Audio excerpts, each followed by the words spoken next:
Hey, welcome back. Tonight we are going to explore the quiet corners of history where time's passage is marked by the gentle turning of yellowed pages and the soft whispers of forgotten voices. There lies a tapestry of stories waiting to be unfurled. These tales, woven with threads of truth and imagination, invite us to journey through the corridors of bygone eras, where the footsteps of those who came before still echo in the stillness of memory. Tonight, we wander these paths together, seeking not adventure, but the gentle comfort of history's embrace. Dear listener, as you settle into this moment of tranquility, perhaps you might close your eyes and allow yourself to drift with these words. Have you ever wondered how the smallest decisions of historical figures shape the world we inhabit today? Let that curiosity carry you into slumber. Imagine yourself in a hushed library, surrounded by ancient tomes. The scent of aged paper and leather bindings fills the air. Outside, rain taps softly against leaded glass windows, while inside, a single candle casts dancing shadows across wooden shelves. You sink deeper into a well-worn velvet chair, ready to receive the first whispers of history. As twilight descended over Richmond Palace on that fateful March evening in 1603, a peculiar silence pervaded its hallways. The once bustling court had grown quiet over recent weeks, attendants speaking in hushed tones as they passed the royal chambers. Within those walls, Elizabeth Tudor, England's Virgin Queen, Gloriana, the last of the Tudor monarchs, lay upon her cushions, refusing both food and the comfort of her bed. Elizabeth had always been a figure of remarkable vitality. Even as she approached her 70th year, those who served her marveled at her sharp mind and stubborn will. Yet the winter of 1602-1603 had seen a change come over the Queen, a melancholy that seemed to seep into her very bones.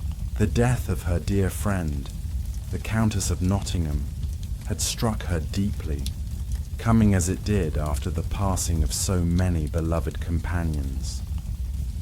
Dr. Parry, who had long attended the Queen, noticed her growing reluctance to follow the routines that had once structured her days. The elaborate dressing ritual, once a ceremony of state importance, now seemed to exhaust her. Her famous auburn wig sat unworn, and the white lead makeup that had been her signature no longer masked the lines of time on her face. Those closest to her whispered that she spent hours gazing at an old ring, one that many believed had been given to her by Robert Dudley, the love she had never allowed herself to marry. The palace gardens, now entering the earliest whispers of spring, had once been a favourite retreat for the Queen. She had walked there with Leicester decades before, and later with Essex, whose rebellion and execution 2 years prior had cast a shadow from which she never fully emerged. Now, those paths remained untrodden by royal feet. Elizabeth refused to leave her chambers, sitting instead on cushions placed on the floor, her finger often pressed to her lips in silent contemplation. Among the Queen's ladies-in-waiting was young Catherine Howard, a distant relation who had joined the court only months before. She observed the Queen's decline with the fresh eyes of youth, noting details the more seasoned courtiers had grown accustomed to overlooking. She saw how the Queen's fingers, once adorned with multiple rings, had grown too thin to hold their jeweled burdens. She noticed the way Elizabeth's gaze would sometimes drift to the window, seeming to look beyond the glass to something distant and unseen. The official records would later speak clinically of the Queen's condition. Her physicians noted her refusal of medicine, her insistence on remaining clothed and alert despite her weakening state. But these documents could not capture the heaviness that hung in the air, the sense that an era was drawing to its close with each laboured breath the Queen took. In the outer chambers, the Cecil faction quietly prepared for what would come next. Robert Cecil, son of Elizabeth's great advisor Lord Burghley, had already been in secret correspondence with James VI of Scotland. The succession, that topic the Queen had forbidden discussion of throughout her reign, was now the whispered preoccupation of every courtier. Yet even as they planned for the future, genuine grief mingled with political calculation. Elizabeth had been their sovereign for 45 years. For most in her service, there had never been another monarch. Archbishop Whitgift was summoned. As the Queen's condition deteriorated, he knelt by her cushions, his old knees protesting against the hard floor. Elizabeth, who had navigated the treacherous waters between Catholicism and Protestantism with political mastery throughout her reign, now faced the final test of faith with the same quiet resolve. When asked if she sought God's mercy, she merely nodded, too weak for the eloquent speeches that had once been her hallmark. Throughout the palace, candles burned through the night, their flames reflected in the Thames that flowed past Richmond's walls. Courtiers who had jockeyed for position and favour for decades now found themselves united in anxious vigil. The Queen, who had outlived so many rivals, who had survived plots and wars and the Spanish Armada, was fighting her final battle against an enemy no sovereign could ultimately defeat.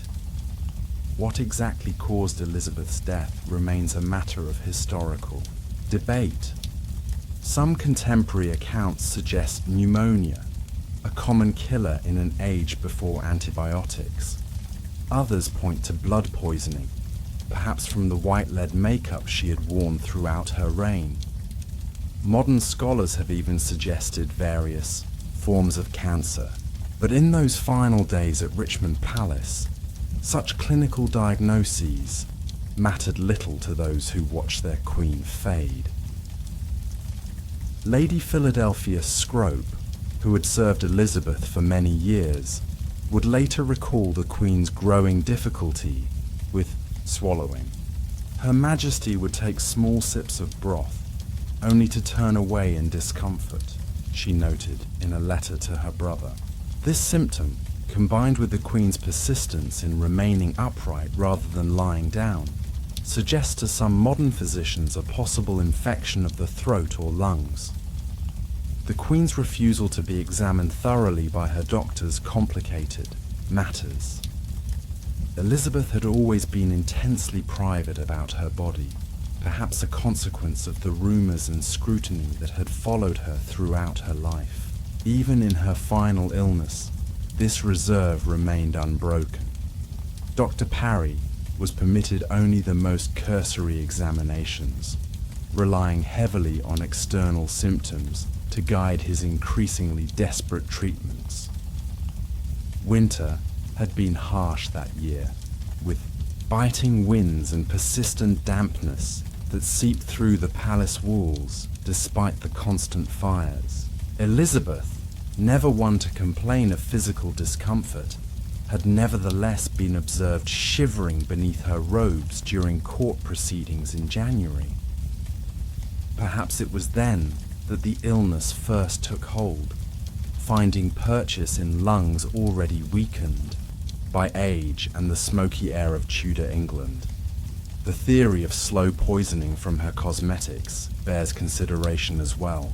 The Queen's famous Mask of Youth a thick white makeup made from white lead and vinegar, was known even then to be dangerous with prolonged use. Elizabeth had worn this toxic substance for decades, creating the iconic pale visage that stared out from her portraits. The lead would have been absorbed through her skin, accumulating in her body over the years and potentially contributing to her decline. More poignant than these physical explanations, however, is the theory embraced by those who served her closely, that Elizabeth, having outlived her era, simply lost the will to continue. The deaths of Robert Cecil's father, Lord Burghley, in 1598, and Essex in 1601, had removed two pillars of her reign, one representing wise counsel, and the other the vitality of youth. When the Countess of Nottingham died in February 1603, it seemed to many that the Queen had lost her last connection to happier days. There is a story, perhaps apocryphal but persistent in the historical record, about the Countess's deathbed confession to Elizabeth. According to this tale, Essex, before his execution, had sent the Queen a ring, one she had given him years before, with the promise that should he ever send it back, she would grant him mercy. The Countess, it was said, had intercepted this final plea, keeping the ring from Elizabeth out of loyalty to her husband, who opposed Essex. Learning of this betrayal, supposedly sent the Queen into the depression from which she never recovered. Whether this romantic narrative holds truth or merely captures the emotional essence of Elizabeth's final decline, records confirm that after visiting the dying Countess, the Queen returned to Richmond Palace and took to her cushions, refusing sustenance in a way that alarmed her household. As March progressed, Elizabeth's condition worsened. Her speech, once the marvel of ambassadors for its eloquence in multiple languages, became fragmented and rare. Her ladies took turns sitting with her through the nights, reading from the scriptures or simply maintaining silent vigil. Outside her chambers, the machinery of state continued to function, but with a tentative quality, as if holding its breath. Sir John Harrington, Elizabeth's godson, and a sometimes court poet, arrived at Richmond hoping for an audience, only to be turned away by somber-faced guards. He recorded seeing Robert Cecil emerging from the royal apartments, his face most grave, though he spoke no word of the matters within. The atmosphere of impending change was palpable, even as courtiers maintained the fiction that the Queen might yet recover. In London, just a few miles downriver, rumours of Elizabeth's condition sparked quiet preparations. Merchants laid in stores of black cloth, anticipating the mourning that would sweep the nation. Printers prepared elegies and commemorations, though none dared print them while the Queen still drew breath. In taverns and marketplaces, common folk exchanged whispers about what might come next. Would it be a Scottish king after all? Would there be trouble in the succession? Back at Richmond, as March 23rd dawned, Elizabeth's breathing had become more laboured. The women who attended her took turns moistening her lips with wine, the most she would accept. Archbishop Whitgift prayed quietly by her side, while beyond the chamber doors, privy councillors gathered in grim conference. By nightfall, it was clear the end approached. According to Lady Scrope's account, the Queen, who had been silent for hours, suddenly raised, a hand as if beckoning someone visible only to her. Her lips moved, though no sound emerged. Then, As the palace clock struck the midnight hour, marking the start of March 24th, Elizabeth Tudor, last of her dynasty, ruler of England for 45 years, exhaled softly and did not breathe again.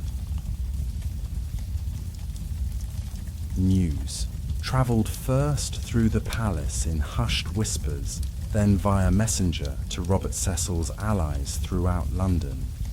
By dawn, bells would toll across the city, announcing to a waking populace that their Gloriana had passed into history. James VI of Scotland would soon become James III of England, ushering in a new dynasty and era. But in those first quiet hours after Elizabeth's death, before politics and pageantry resumed their hold, there was simply grief for a remarkable woman whose life had become so entwined with her nation's identity. Modern medical historians have examined the accounts of Elizabeth's final illness with professional interest.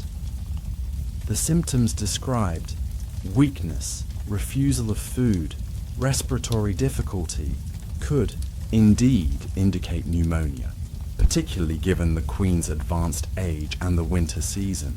The possibility of bronchitis developing into a more serious infection seems plausible to contemporary physicians reviewing the historical record.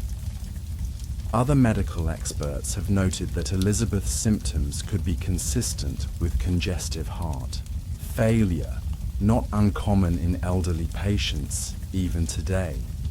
The Queen's preference for remaining upright rather than lying down aligns with the breathing difficulties associated with this condition. Her apparent swelling, mentioned in some accounts, further supports this theory. The lead poisoning hypothesis remains compelling as well. Chronic exposure to the toxic metal could have caused a variety of symptoms, including the gastrointestinal distress that may have contributed to her reluctance to eat.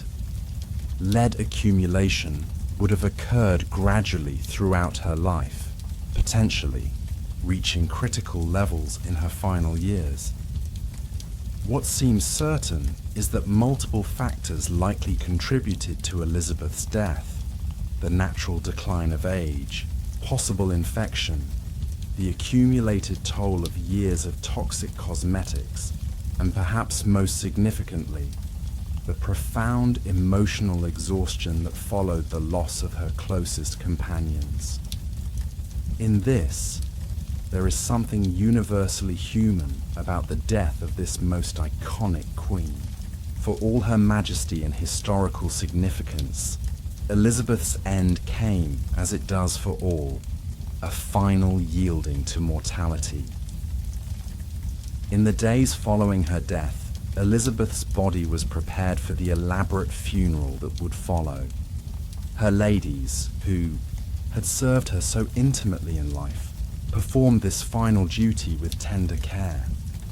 They dressed her in a simple white shift, covering her with rich robes of state afterward.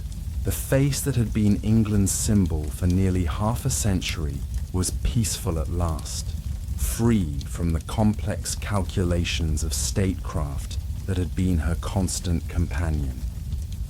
The funeral procession that would later wind through London streets was among the most elaborate England had ever witnessed. Over 1,000 mourners walking in strictly ordered ranks, representing every level of Tudor society. Elizabeth's effigy, carried atop her coffin, showed her as she had appeared in her prime, an eternal Gloriana, even as her mortal remains journeyed to Westminster Abbey.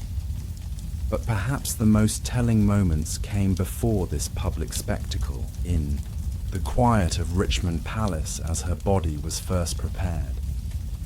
According to Lady Scrope's private correspondence, when they removed the Queen's famous red wig, the women were struck by the sight of Elizabeth's natural hair, thin, white, and cropped, close to her head.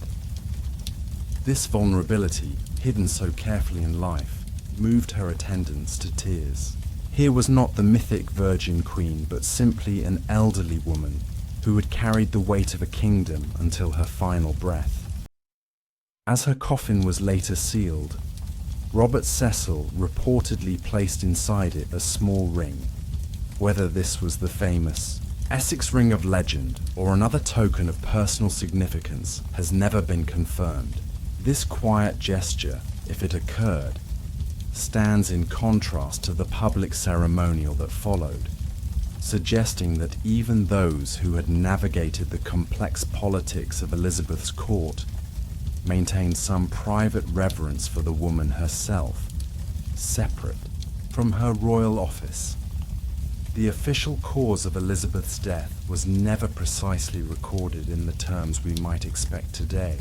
Her physicians, using the medical understanding of their time, attributed it to a melancholy humor that had overtaken her natural forces, a description that encompasses both physical and emotional decline. This ambiguity has allowed historians across centuries to project their own interpretations onto her final days. Some Victorian writers romanticized her death as one of a broken heart, emphasizing the Essex ring story and casting Elizabeth as ultimately a woman denied true love by the demands of her position. Later, historians, more clinical in their approach, focused on the medical possibilities, analyzing symptoms described in contemporary accounts to retroactively diagnose pneumonia or other conditions. Modern scholarship tends to embrace a more holistic view, recognizing that in an era before modern medicine, Elizabeth's death was likely the result of multiple compounding factors, both physical and psychological. Her refusal of treatment, while frustrating to her physicians, reflected her lifelong determination to maintain control over her circumstances, a final exercise of the autonomy that had defined her reign. What remains most significant about Elizabeth's death is not precisely what caused it, but rather what it represented. The end of the Tudor dynasty closed a chapter in English history that had begun with her grandfather, Henry VII's victory at Bosworth Field in 1485. With Elizabeth's passing, medieval England gave way fully to the early modern period, though she herself had done much to usher in this transition during her long reign.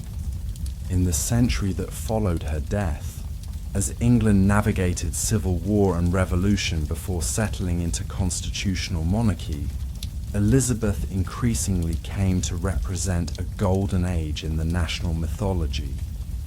Her reign was reimagined as a time of unity and cultural flowering, her personal characteristics subsumed into a larger symbolic role.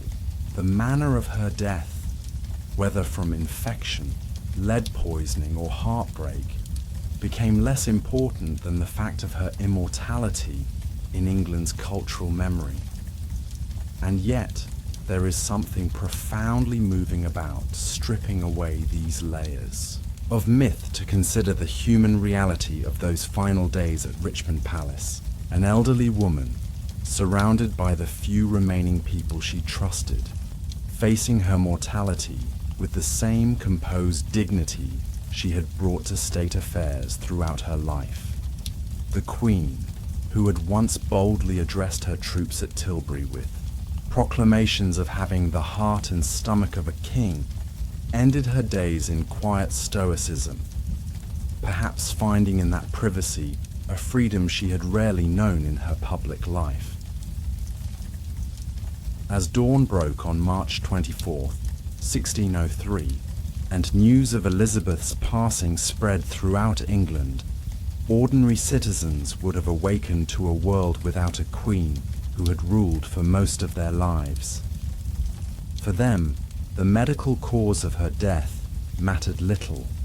What signified was the end of constancy, the disruption of the only order many had ever known.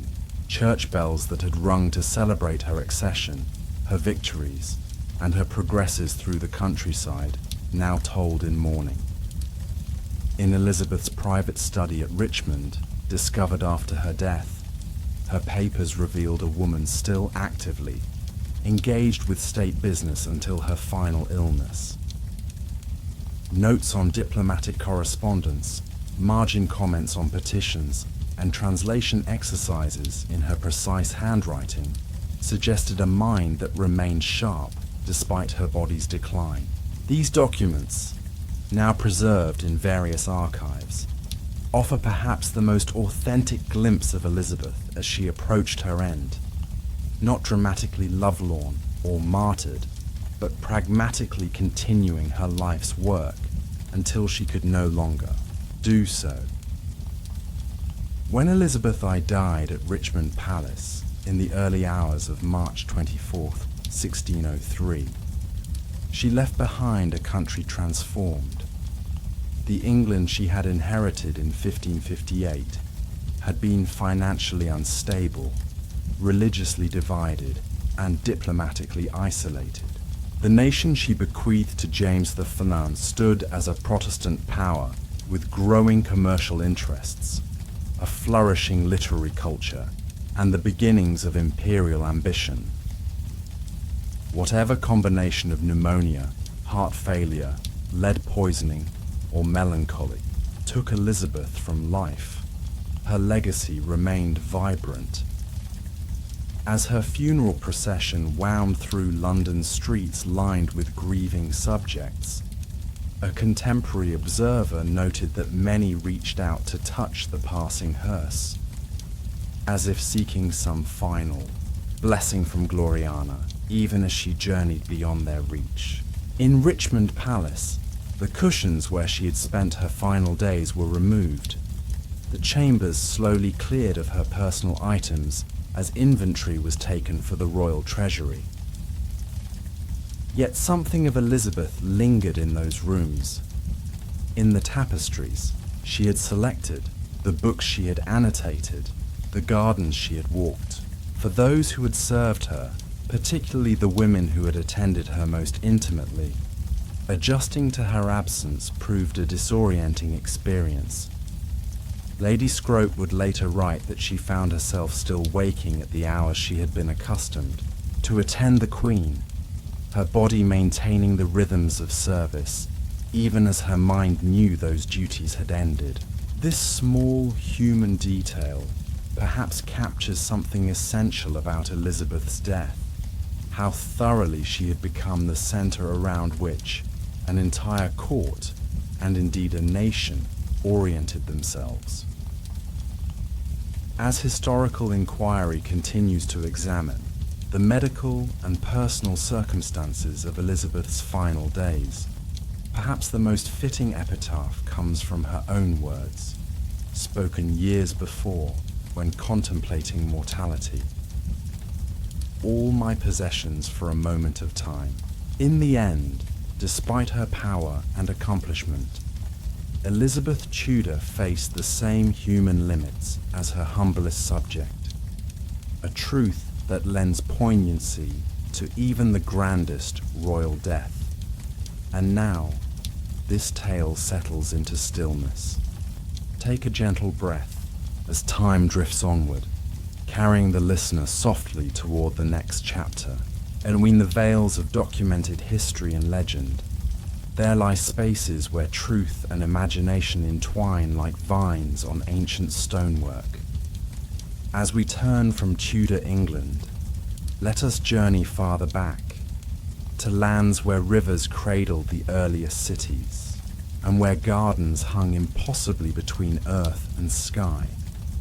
The sun cast long shadows across the Euphrates River, its golden light illuminating the imposing walls of Babylon, as Nabopolassar surveyed what would soon become his greatest legacy.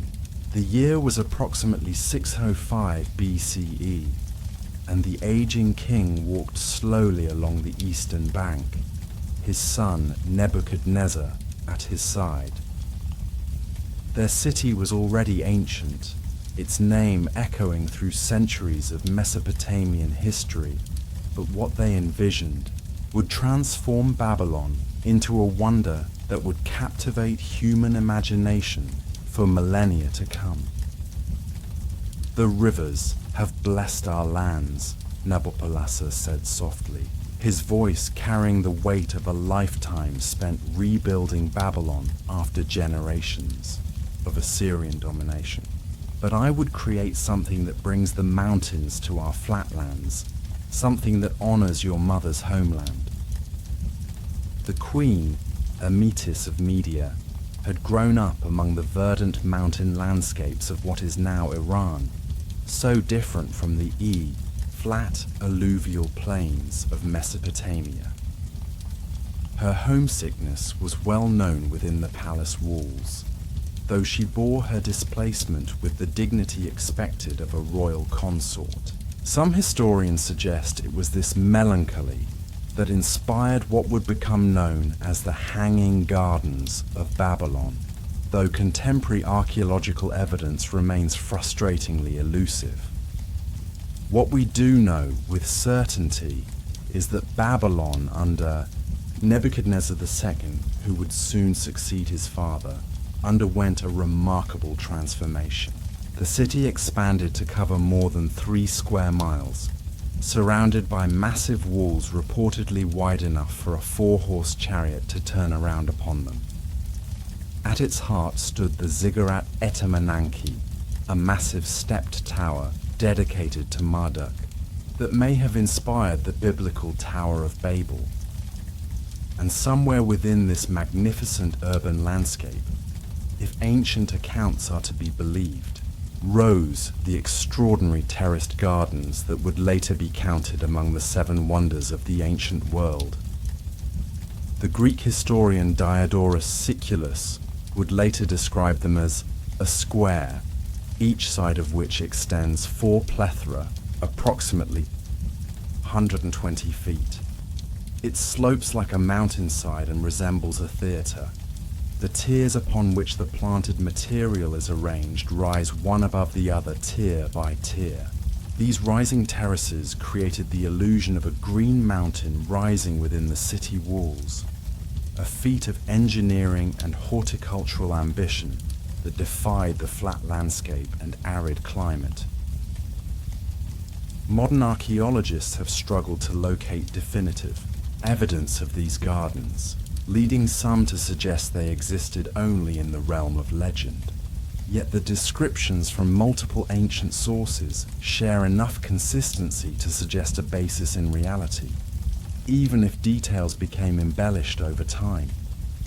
The Greek geographer Strabo, the historian Diodorus Siculus, and later writers like Philo of Byzantium and Antipater of Sidon all mention these extraordinary gardens, though none claim to have seen them personally. If we are to imagine how these gardens might have actually existed, we must first understand the remarkable engineering challenges they would have presented. Babylon received only about 7 inches of rainfall annually, far too little to sustain lush vegetation naturally. The Euphrates River provided water, but its banks lay below the level of the city. Creating elevated gardens would have required not just architectural innovation, but sophisticated hydraulic systems to lift water against gravity. Archaeological excavations in the early 20th century by German archaeologist Robert Koldewey uncovered features in the northeastern corner of the palace complex that might have supported such an engineering marvel. He found unusually thick walls and evidence of what could have been waterproofing materials. Most intriguingly, he discovered a unique vaulted building containing what appeared to be a well and devices that could have been part of a chain pump system for raising water. This system, if it existed as ancient accounts suggest, would have been remarkably sophisticated. Archimedes' screw, a device capable of lifting water when rotated, wasn't formally described until the 3rd century BCE, but simpler water lifting technologies like the sharduf, a counterbalanced lever, and noria, Water wheels were already known in Mesopotamia. Teams of laborers might have operated these devices in shifts, maintaining a constant flow of water upward to irrigate the planted terraces. The gardens themselves would have required careful planning to succeed in Babylon's harsh climate. The lowest levels might have housed shade-loving plants and those requiring the most moisture, while drought-resistant species would have occupied the upper terraces where water was more precious. Stone columns would have supported each level, with layers of reeds, asphalt, and lead preventing water seepage into the structures below. As for what grew in these remarkable gardens, ancient accounts mention trees of all kinds, alongside flowering plants that created a verdant paradise. While specific species aren't named in surviving texts, we can make educated guesses based on what was cultivated in Mesopotamia during this period. Date palms would almost certainly have been present, given their importance to the region's economy and diet. Pomegranates, with their royal associations, would likely have featured prominently. Cypress and cedar trees might have been imported at great expense from Lebanon, prized for their aromatic qualities and religious significance. Roses, introduced from Persia, could have added both fragrance and symbolic value, while herbs like mint, thyme, and saffron would have provided practical and medicinal benefits.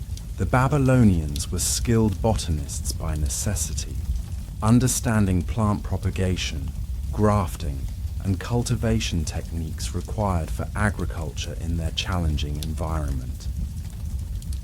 In the cool of evening, as the harsh Mesopotamian sun dipped, below the city walls, we might imagine Queen Amytis walking among these terraces, the carefully engineered waterways creating a gentle background music as they trickled down from level to level.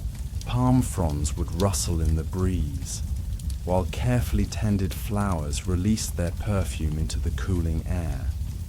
For a few precious moments each day, she could perhaps forget the flat horizons that surrounded Babylon and feel transported back to the mountain landscapes of her youth. Nebuchadnezzar, who ruled for 43 years after succeeding his father, left inscriptions boasting of his architectural achievements, though frustratingly, none explicitly mention these gardens. One tablet does describe a wonder-inspiring palace, and another refers to a structure that all peoples behold with joy and admiration. Could these be oblique references to the Hanging Gardens? The absence of direct confirmation remains one of ancient history's enduring puzzles. Perhaps the most practical explanation for this documentary silence lies in the difference between Babylonian and Greek perspectives. What Greek writers later identified as extraordinary, creating elevated gardens in a flat, arid landscape, may have seemed less remarkable to Babylonians accustomed to irrigation engineering and terraced architecture. They may have considered the ziggurat Etemenanki or the massive city walls far more impressive achievements worthy of recording. Daily life in and around these gardens, if they existed as described, would have required constant attention from a small army of gardeners, engineers, and laborers. Water bearers would have operated the lifting devices continuously, while skilled horticulturists monitored the health of exotic plants struggling to thrive in an alien environment.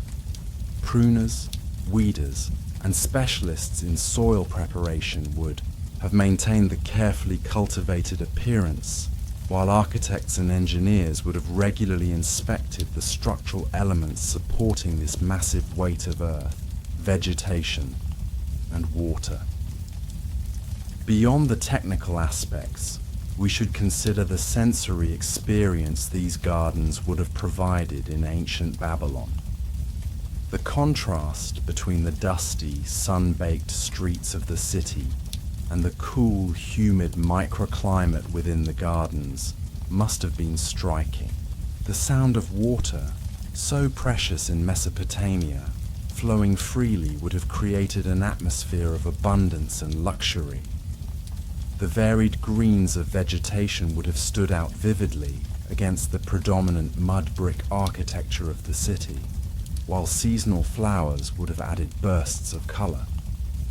For ordinary Babylonians, these gardens were likely visible only from a distance, their terraced profile rising above the surrounding buildings as a symbol of royal power and divine favor. For those privileged enough to enter them, courtiers, visiting dignitaries, and the royal family, they offered a respite from the harsh realities of ancient urban life and a powerful demonstration of the king's ability to bend nature itself to his will. The religious significance of these gardens should not be overlooked. In Mesopotamian tradition, cultivated gardens represented humanity's ability to create order from chaos, mirroring the god's creation of the world. The ziggurat reached upward toward the heavenly realm, while the gardens brought a touch of divine paradise down to earth. This vertical axis, connecting underworld, earth, and heaven, was a powerful symbolic concept in Babylonian cosmology. Some scholars have suggested that the hanging gardens might have been influenced by or connected to the sacred groves known to have existed near Mesopotamian temples. These sacred spaces typically contained trees and plants with religious significance, maintained by priests as dwelling places for deities. Perhaps Nebuchadnezzar's gardens served not just as a comfort to his queen, but as an elaborate shrine, combining royal and religious functions. If we accept the historical reality of the gardens, their fate remains another mystery. They do not appear in the Cyrus Cylinder or other Persian accounts following the conquest of Babylon in 539 BCE, suggesting they may have already fallen into disrepair or been destroyed. Alexander the Great reportedly planned to restore Babylon to its former glory when he made it his eastern capital, but his premature death in 323 BCE ended these ambitions. As Babylon gradually declined under Seleucid and then Parthian rule, the gardens would have required resources increasingly difficult to justify. Without constant maintenance, the sophisticated irrigation systems would have failed, plants would have withered, and the structural elements supporting the terraces would have weakened. Within a generation or two of neglect, little might have remained to impress visitors or merit special mention in historical accounts. Archaeological efforts to locate definitive evidence of the gardens continue. Some researchers have suggested they might have been located not in Babylon at all, but in the Assyrian city of Nineveh, where irrigation features consistent with such gardens have been discovered.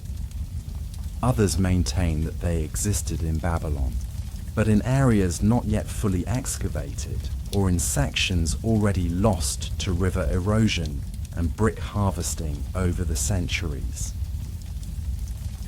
The story of the Hanging Gardens reminds us that history is not simply a collection of facts, but a complex interplay of evidence, interpretation, and imagination. Whether they existed exactly as described, were more modest than later accounts suggested, or were primarily legendary, their place in cultural memory speaks to something profound about human aspirations. In creating these gardens, or even in imagining them, ancient peoples expressed desires that remain deeply familiar. To overcome environmental limitations, to alleviate homesickness, to display technological prowess, to create beauty in harsh surroundings. and to leave a legacy that outlasts a single lifetime. If the physical gardens have indeed been lost to time, their symbolic importance has only grown over the centuries. The citizens of ancient Babylon would have experienced their city primarily at ground level, navigating narrow streets between high walls of sun-dried mud brick. The famous processional way, lined with blue glazed tiles depicting lions and other sacred animals, provided one of the few broad thoroughfares. From this perspective, glimpses of greenery visible above the palace walls would have seemed almost miraculous, vertical life defying the horizontal expanse of the Mesopotamian plain. For the gardeners who tended these spaces, daily work would have followed seasonal rhythms despite the artificial environment.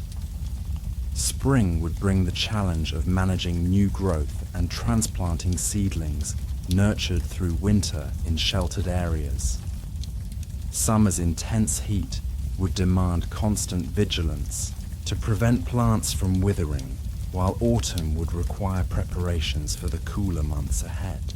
Even in winter, when many plants grew dormant, the maintenance of irrigation systems and structural elements would have continued unabated. Historical records suggest that specialized knowledge was highly valued in ancient Mesopotamia, with expertise in areas like irrigation, architecture, and horticulture passed down through generations, often within families or professional guilds.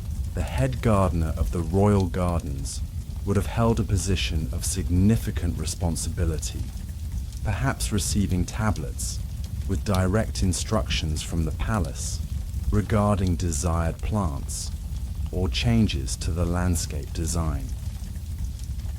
Beyond the practical aspects of maintenance, these gardens would have served important diplomatic functions. Envoys and representatives from distant lands, perhaps from Egypt, Lydia, or various Greek city-states, would have been escorted through the gardens as part of their reception.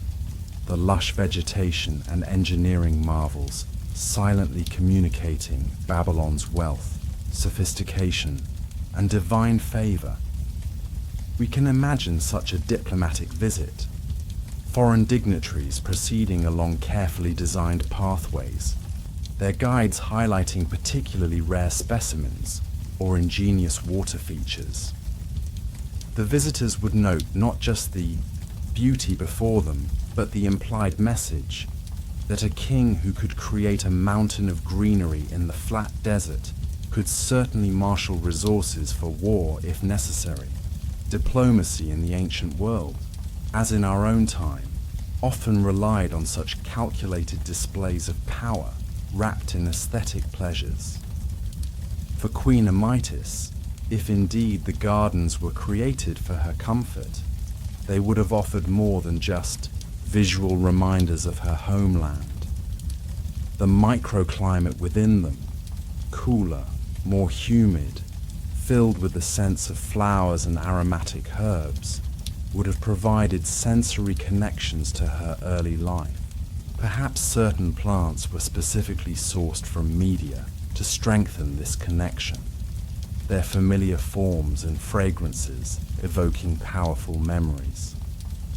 The gardens might also have served as a space for royal women to enjoy relative privacy, separated from the predominantly male world of Babylonian politics. Here, the queen and her attendants could move more freely than in other public spaces, the densely planted vegetation creating natural screens that allowed for conversation away from constant observation. Ancient texts suggest that Babylonians understood the medicinal properties of many plants, cultivating them not just for beauty, but for practical use. The royal gardens likely included sections dedicated to plants with therapeutic applications, tended by specialists knowledgeable in their preparation and use. When illness struck the royal household, these living pharmacies would have provided ingredients for remedies prepared according to traditions already ancient by Nebuchadnezzar's time. Water, the lifeblood of these gardens, would have been managed with remarkable sophistication. Rather than simply flooding the terraces, which would have threatened structural integrity, irrigation likely relied on carefully controlled channels and distribution points. Water released at the top level would pass through the soil, nourishing plants before being captured and redirected, rather than lost to evaporation or seepage. This recirculation would have maximized efficiency in a culture that deeply understood water's precious nature. The engineering knowledge required for such systems didn't emerge suddenly, but represented the culmination of centuries of Mesopotamian experience with irrigation. From the earliest Sumerian city-states onward, control of water had been fundamental to civilization in the region. The hanging gardens, if they existed as described, would have represented the most refined application of this knowledge, adapted to serve aesthetic rather than purely agricultural purposes. As seasons changed in ancient Babylon, the gardens would have transformed accordingly. Spring might have featured blossoming fruit trees and early flowers, while summer saw the maturation of date palms and pomegranates.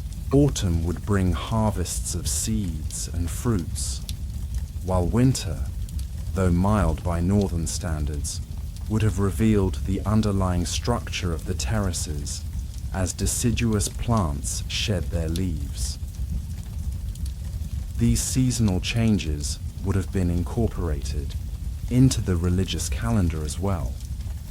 The Babylonian New Year festival, Akitu, celebrated in spring, might have included ritualized visits to the gardens, where the renewal of vegetation paralleled the cosmic renewal being celebrated. Offerings of first fruits and flowers could have been gathered from the royal terraces, their elevated origin making them particularly appropriate for presentation to the gods. From a purely technical perspective, the creation of these gardens would have required solutions to several formidable challenges. The weight of soil, plants, and water would have demanded a robust supporting structure, likely built of stone columns or arches with baked brick, rather than the more common sun-dried mud brick that dominated Babylonian architecture. Waterproofing would have been essential to prevent collapse, achieved through layers of reed mats, bitumen, naturally occurring asphalt, and lead sheeting, all materials mentioned in ancient accounts and archaeologically attested in Mesopotamia. The soil itself would have required careful composition, balancing drainage and water retention, while providing appropriate nutrients for diverse plant life. Babylonians understood soil management, regularly amending agricultural fields with organic matter and practicing crop rotation. These techniques would have been refined further for the specialized environment of elevated gardens, perhaps incorporating materials like river silt, composted vegetation, and animal manures in specific proportions. As Babylon's political fortunes shifted with the rise of the Persian Empire, the gardens may have entered a period of transition. Cyrus the Great, who conquered Babylon in 539 BCE, adopted a relatively tolerant approach toward local traditions, potentially allowing the gardens to continue under Persian oversight. His successor Darius the Fern was known for his interest in botany, even commissioning studies of plants from across his vast empire. Under Persian rule, new plant species from distant regions might have been introduced, further enriching the botanical collection. Herodotus, writing in the 5th century BCE, visited Babylon, but curiously does not mention the hanging gardens. leading some historians to question whether they still existed by his time, or perhaps were considered less remarkable than other features of the city. The absence of reference might also reflect his particular interests or the sources from whom he gathered information during his visit. By the time Alexander the Great conquered Babylon in 331 BCE, the city had experienced 2 centuries of Persian rule followed by brief periods of rebellion. If the gardens still existed, they would have been at least 270 years old, an extraordinary lifespan for such a demanding architectural feature. Alexander's reported plan to restore Babylon as his eastern capital might have included rehabilitation of these famous gardens, recognized even then as an emblem of the city's former glory. The Greek writers who later included the Hanging Gardens among the 7 wonders of the ancient world were working from earlier sources rather than direct observation. Philo of Byzantium's On the 7 Wonders, written around the 2nd century BCE, depends on accounts already several hundred years old. By this time, the actual gardens, if not entirely lost, would have been transformed by centuries of maintenance, neglect, and possible restoration under different rulers. What makes the Hanging Gardens particularly fascinating is how they capture imagination across cultures and eras. Unlike other ancient wonders like the pyramids of Giza or the Temple of Artemis at Ephesus, which left substantial physical remains, the gardens exist primarily through description and cultural memory. This ephemeral quality has allowed them to be continually reimagined, each generation projecting its own horticultural ideals onto the ancient account. Renaissance Europeans imagined them through the lens of formal Italian and French garden designs. Victorian botanists speculated about what exotic species might have flourished there. Modern environmental engineers see them as an early example of green architecture and sustainable urban design. In each era, the Hanging Gardens have represented the possibility of harmonizing human creativity with natural beauty, a balance as elusive and compelling now as it was in ancient Mesopotamia. For the ancient Babylonians themselves, these gardens would have represented more than architectural prowess or royal indulgence. They demonstrated mastery over nature not through destruction, but through cultivation, creating life where it would not naturally flourish. In a theological sense, this mirrored divine creative power, showing humanity's capacity to partner with, rather than simply submit to natural forces. The image of a green mountain rising from the flat plain also connected symbolically to Mesopotamian creation myths in which the world emerged from primordial waters as a sacred mound. By creating an artificial mountain blooming with life, Nebuchadnezzar may have been making a profound religious statement, positioning Babylon as a center of cosmic significance where heaven and earth met, a physical manifestation of the city's spiritual importance. As twilight fell across ancient Babylon, the Hanging Gardens would have taken on another dimension. Oil lamps placed strategically along pathways would have created intimate pools of light amid the deepening shadows. The sound of water would have seemed amplified in the evening quiet, while night-blooming flowers released their fragrance into the cooling air. Perhaps court musicians occasionally performed in these spaces, their melodies mingling with the natural sounds of rustling leaves and flowing water. For all their magnificence, the gardens would have been vulnerable to Mesopotamia's occasional extreme weather. Flash floods could have overwhelmed drainage systems, while rare freezes might have damaged sensitive plants. Sand and dust storms, a regular feature of life in the region, would have posed a constant challenge, requiring frequent cleaning of leaves and water channels. The garden's inevitable decline reminds us that even the most impressive human achievements require continuous investment to survive. As Babylon's political importance waned under later rulers, resources for maintaining such an elaborate feature would have diminished. The sophisticated water-lifting machinery would have deteriorated, first making irrigation increasingly difficult. Without constant water, plants would have withered quickly in the harsh climate. Structural elements, no longer regularly inspected and repaired, would have weakened gradually until terraces became unsafe. By the time Babylon was largely abandoned in the early centuries CE, the hanging gardens would have been long gone, surviving only in written accounts and cultural memory. The city itself slowly crumbled, its bricks carried away for reuse in other buildings.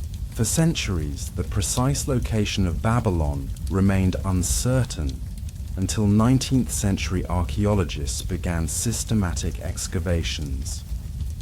Today, the site of ancient Babylon lies in modern Iraq, about 85 kilometers south of Baghdad.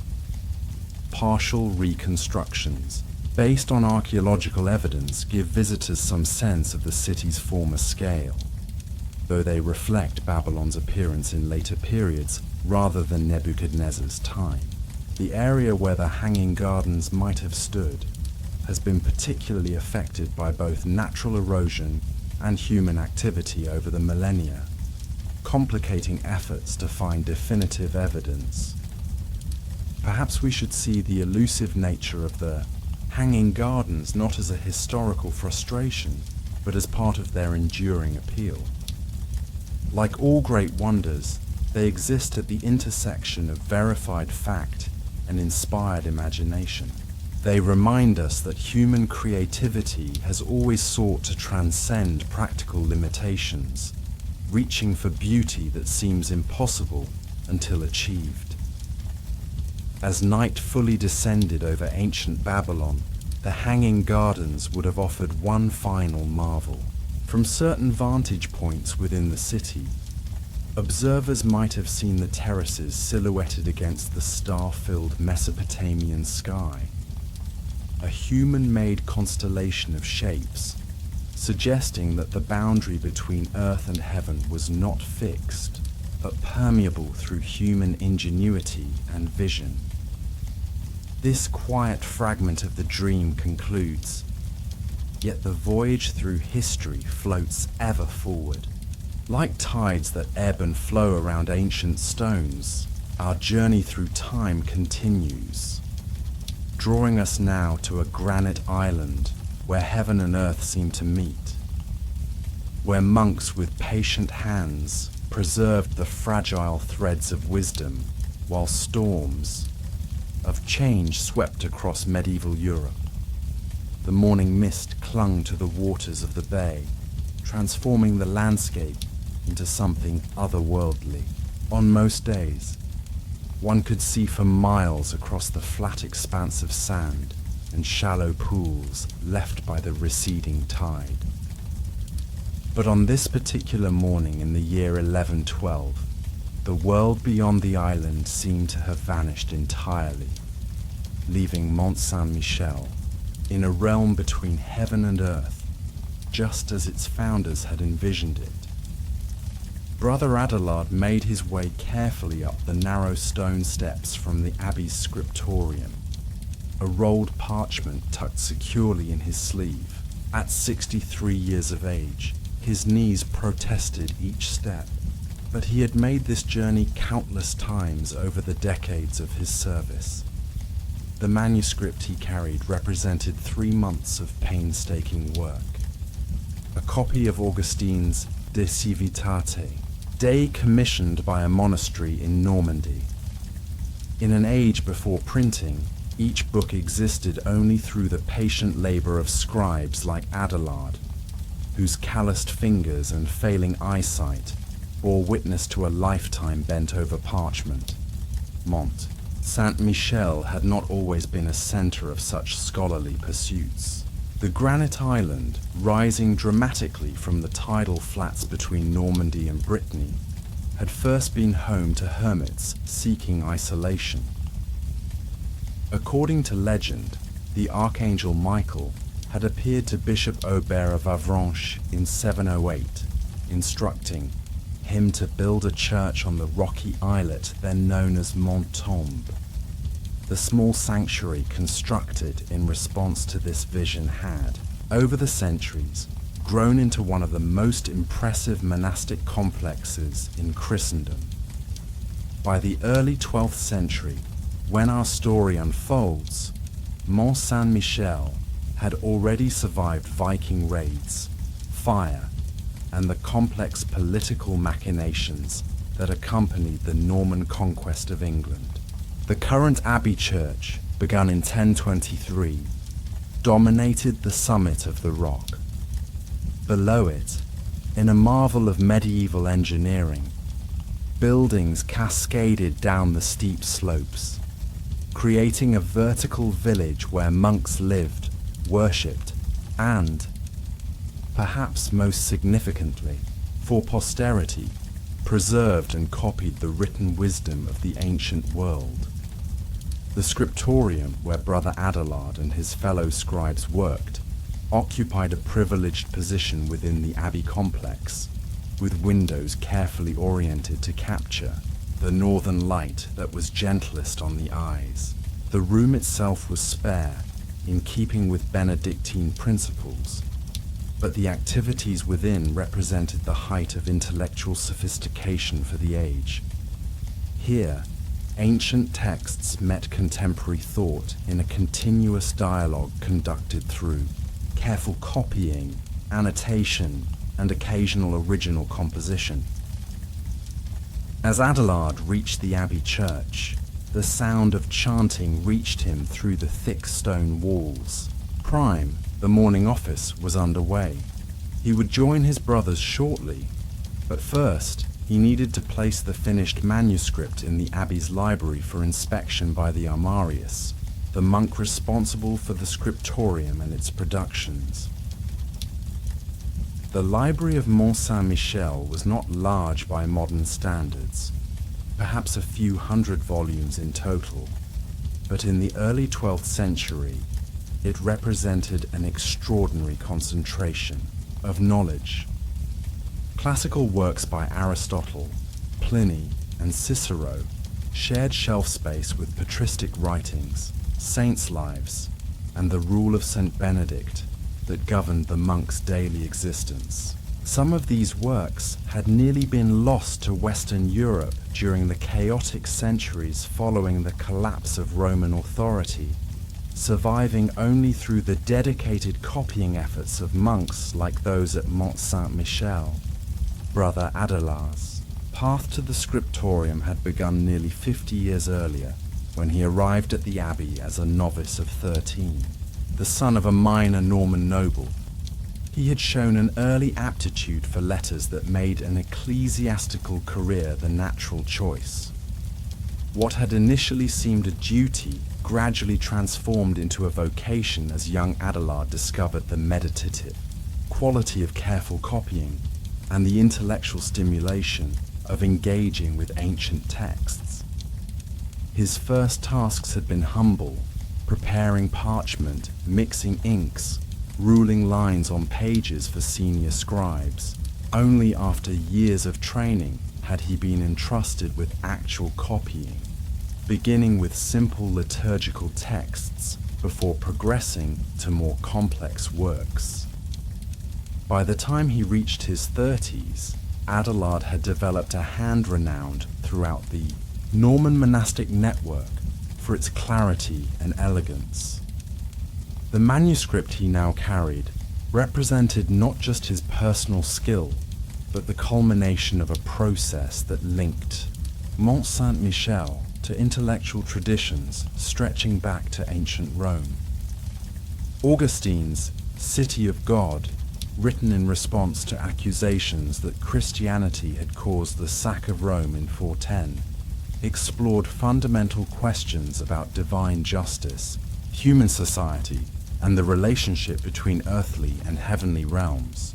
That these ideas could still resonate 7 centuries later, transmitted through countless careful copies by scribes, most of whom would remain forever anonymous, testified to the resilience of written knowledge. The actual production of a manuscript in the early 12th century involved far more than simple copying. The parchment itself, usually made from sheep or calf skin, required extensive preparation.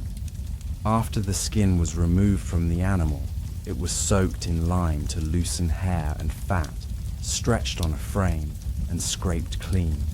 Once dried, it was cut to size, and lines were ruled using a pointed stylus to guide the scribe's writing. Inks were prepared from various natural materials. Oak galls provided the base for black ink, while minerals and plant extracts yielded the vibrant colors. Used for illuminated capitals and decorative elements, Brother Elias, the abbey's master illuminator, could create an astonishing range of hues from seemingly ordinary substances. Blue from lapis lazuli, imported at great expense from Afghanistan, red from cinnabar, green from verdigris, and gold. Leaf for the most important texts. The actual copying process demanded intense concentration. Scribes worked for approximately 6 hours daily, with the schedule adjusted to maximize natural light.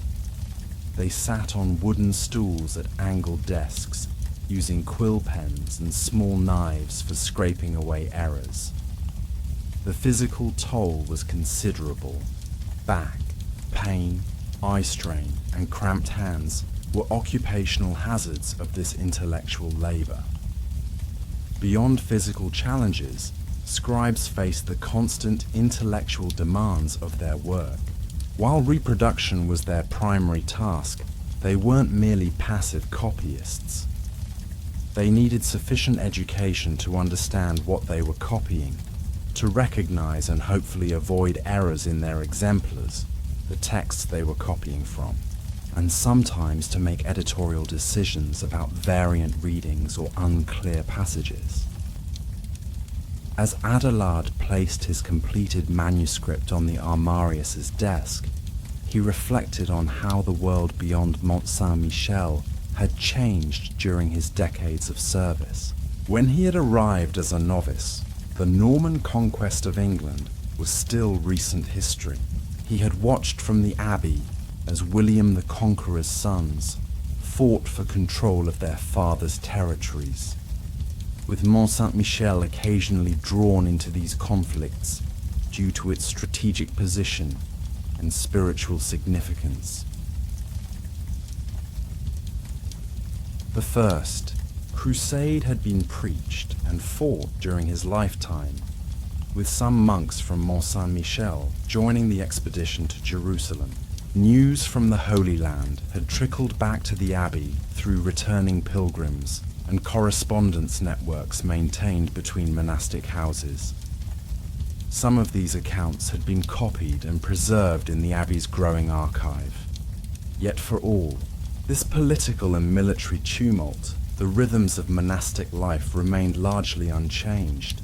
The Benedictine rule established in the 6th century still governed daily activities, dividing the day into periods of prayer, manual labor, and reading. For scribes like Adelard, the labor component was their work in the scriptorium, a task considered appropriate for aging monks who could no longer participate in more physically demanding activities. After placing his manuscript for review, Adelard joined his brothers for the conclusion of the morning office. The abbey church, with its massive pillars supporting high-vaulted ceilings, embodied the Romanesque architectural style that dominated the period. During services, the community of approximately 60 monks gathered in the choir, their voices, rising and falling in the ancient patterns of Gregorian chant that structured their devotional lives. Following the service, the monks proceeded to the refectory for the day's first meal. Breakfast was simple: bread, perhaps some cheese, and watered wine or ale. During meals, silence was maintained, while one monk read aloud from spiritual texts, ensuring that even dining time contributed to intellectual and spiritual development. This morning, the reading came from Gregory the Great's Moralia in Job, a work the abbey had recently acquired from a monastery in Anjou. After the meal, Abelard returned to the scriptorium, where his next project awaited. Having completed the Augustine manuscript, he would now begin work on copying a collection of Bede's homilies. Before starting, however, he would assist young brother Thomas, a novice scribe showing promising talent but struggling with some of the technical aspects of manuscript production. "The parchment fights me," Thomas confessed as Abelard examined his work. The young man had been attempting to copy a section of Isidore of Seville's etymologies, but his letters showed inconsistent spacing and occasional smudges where the ink had failed to adhere properly. "The parchment never fights us," Abelard corrected gently. "It simply reveals when we haven't properly prepared ourselves or our materials." He demonstrated how to hold the quill at a consistent angle and how to test the parchment surface before beginning work. Remember, we are not merely copying words but preserving thought itself. Each letter deserves our full attention. This mentorship represented another crucial aspect of the scriptorium's function. The transmission of textual knowledge depended not only on the copying of books, but on the passing down of specialized skills from one generation of scribes to the next. A significant portion of this knowledge was never written down, but conveyed through demonstration and practice. How to judge the quality of parchment by its feel, how to maintain the proper consistency of ink throughout a long day of writing, how to pace oneself to maintain concentration. By midday, the scriptorium was filled with quiet activity. Brothers Abelard, Thomas, and 6 other monks worked at their respective stations. The only sounds were the gentle scratching of quills on parchment, occasional soft requests for materials, and the rustling of pages being turned. Despite this apparent tranquility, each monk was engaged in a subtle form of time travel, connecting ancient authors to future readers through their meticulous labor. The abbé's armarius, Brother Pascal, moved quietly between the desks, checking progress and providing guidance where needed. As the monk responsible for the abbey's books, Pascal maintained the delicate balance between preservation and use that characterized medieval libraries. Each manuscript represented a significant investment of materials and labor, yet books were meant to be read, not simply stored. "How proceeds the Augustine copy?" he asked Abelard in a low voice, careful not to disturb the concentration of the other scribes. "Completed this morning," Abelard replied. "I've left it on your desk for inspection. The initial capitals remain to be illuminated, of course." Pascal nodded. "Brother Elias will begin those tomorrow. The abbot is pleased with the commission. It strengthens our ties with Saint-Evroult." The political dimension of manuscript production was never entirely absent. The exchange of books between monastic houses created bonds of obligation and appreciation that could prove valuable in ecclesiastical disputes or when material support was needed. After the midday meal and office, monks typically observed a period, of rest or light activity, particularly during summer months when daylight was ample. Adelard often used this time to walk along the ramparts of the abbey, where the view extended across the bay to the distant Norman and Breton coastlines. Today, however, the morning mist had only partially cleared, lending the scene an ethereal quality as sunlight filtered through the remaining haze. From this vantage point, Adelard could observe the daily transformation of the landscape surrounding Mont Saint-Michel. The tides in this bay were among the most dramatic in Europe, with water levels changing by as much as 45 feet between high and low tide. At low tide, the mount was surrounded by miles of exposed sand. At high tide, it became a true island with waves lapping at its walls. This perpetual rhythm seemed to Adelard a natural complement to the liturgical cycles that structured monastic life, both representing the orderly patterns God had established in creation. The practical implications of these tides were significant for the abbey's operations. Supplies, visitors, and communication with the mainland all had to be coordinated around tidal schedules. Pilgrims journeying to venerate the Archangel Michael needed guides familiar with the treacherous quicksands that could appear during tide changes.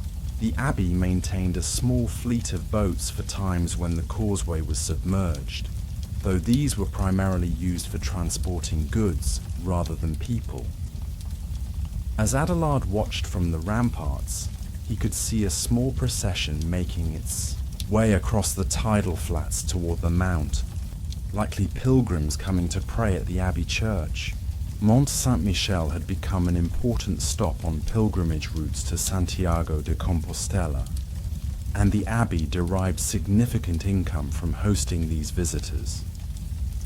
While the monks themselves lived modestly according to their rule, the abbey, as an institution, had accumulated considerable wealth through donations, land holdings, and pilgrim offerings. Returning to the scriptorium after his brief respite, Adelard found Brother Pascal examining the completed Augustine manuscript. The Armarius looked up with approval. "Your hand remains steady, brother, despite the years. God has blessed you with remarkable consistency." Adelard accepted the compliment with a slight nod. Pride was discouraged among the Benedictines, but taking satisfaction in work well done for God's glory was considered appropriate. The text itself provided inspiration. Augustine's words on the two cities seem particularly relevant in these unsettled times. Paschal sighed. "Indeed, the disputes between England and France grow no simpler. Mont Saint-Michel occupied an ambiguous position in these conflicts. Technically part of Normandy and thus connected to the English crown since the conquest, the abbey maintained cultural and religious ties to both realms. This political complexity occasionally created tension when abbots were selected or when contributions were solicited for building projects. The afternoon passed in focused work as Adelard began preparation for the Bede manuscript, carefully reviewing the exemplar text and testing parchment samples to determine which would be most suitable. As the day's light began to fade, the bell summoned the community to Vespers, the evening prayer service that marked the transition toward night. In the gathering darkness, the abbey church took on a different character. Candles and oil lamps created islands of golden light amid deepening shadows, while incense rose in fragrant clouds toward the invisible ceiling. The monks' chanting seemed to fill the massive space completely, creating a sonic environment as carefully constructed as the architectural one that contained it. Following Vespers and the evening meal came a period of communal reading, and then compline, the final office of the day. As night fully descended over Mont Saint-Michel, the monks retired to the dormitory, a large open room where they slept on simple pallets. Even in sleep, the community remained together, embodying the Cenobitic ideal of shared life established by Benedict centuries earlier. Before retiring, however, Adelard took a detour to the library. He had been contemplating a particular passage in Bede's homilies and wanted to consult another text that might provide context. Moving carefully by the light of a small oil lamp, he located the volume, a collection of patristic commentaries compiled at the Abbey several decades earlier.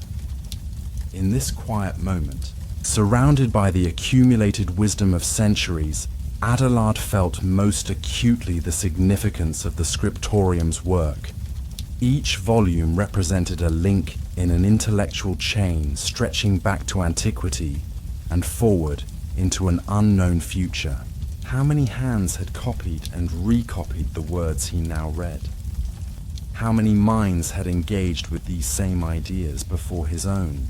The following morning brought clearer weather, with sunlight streaming through the scriptorium's windows by the time the monks arrived after prime.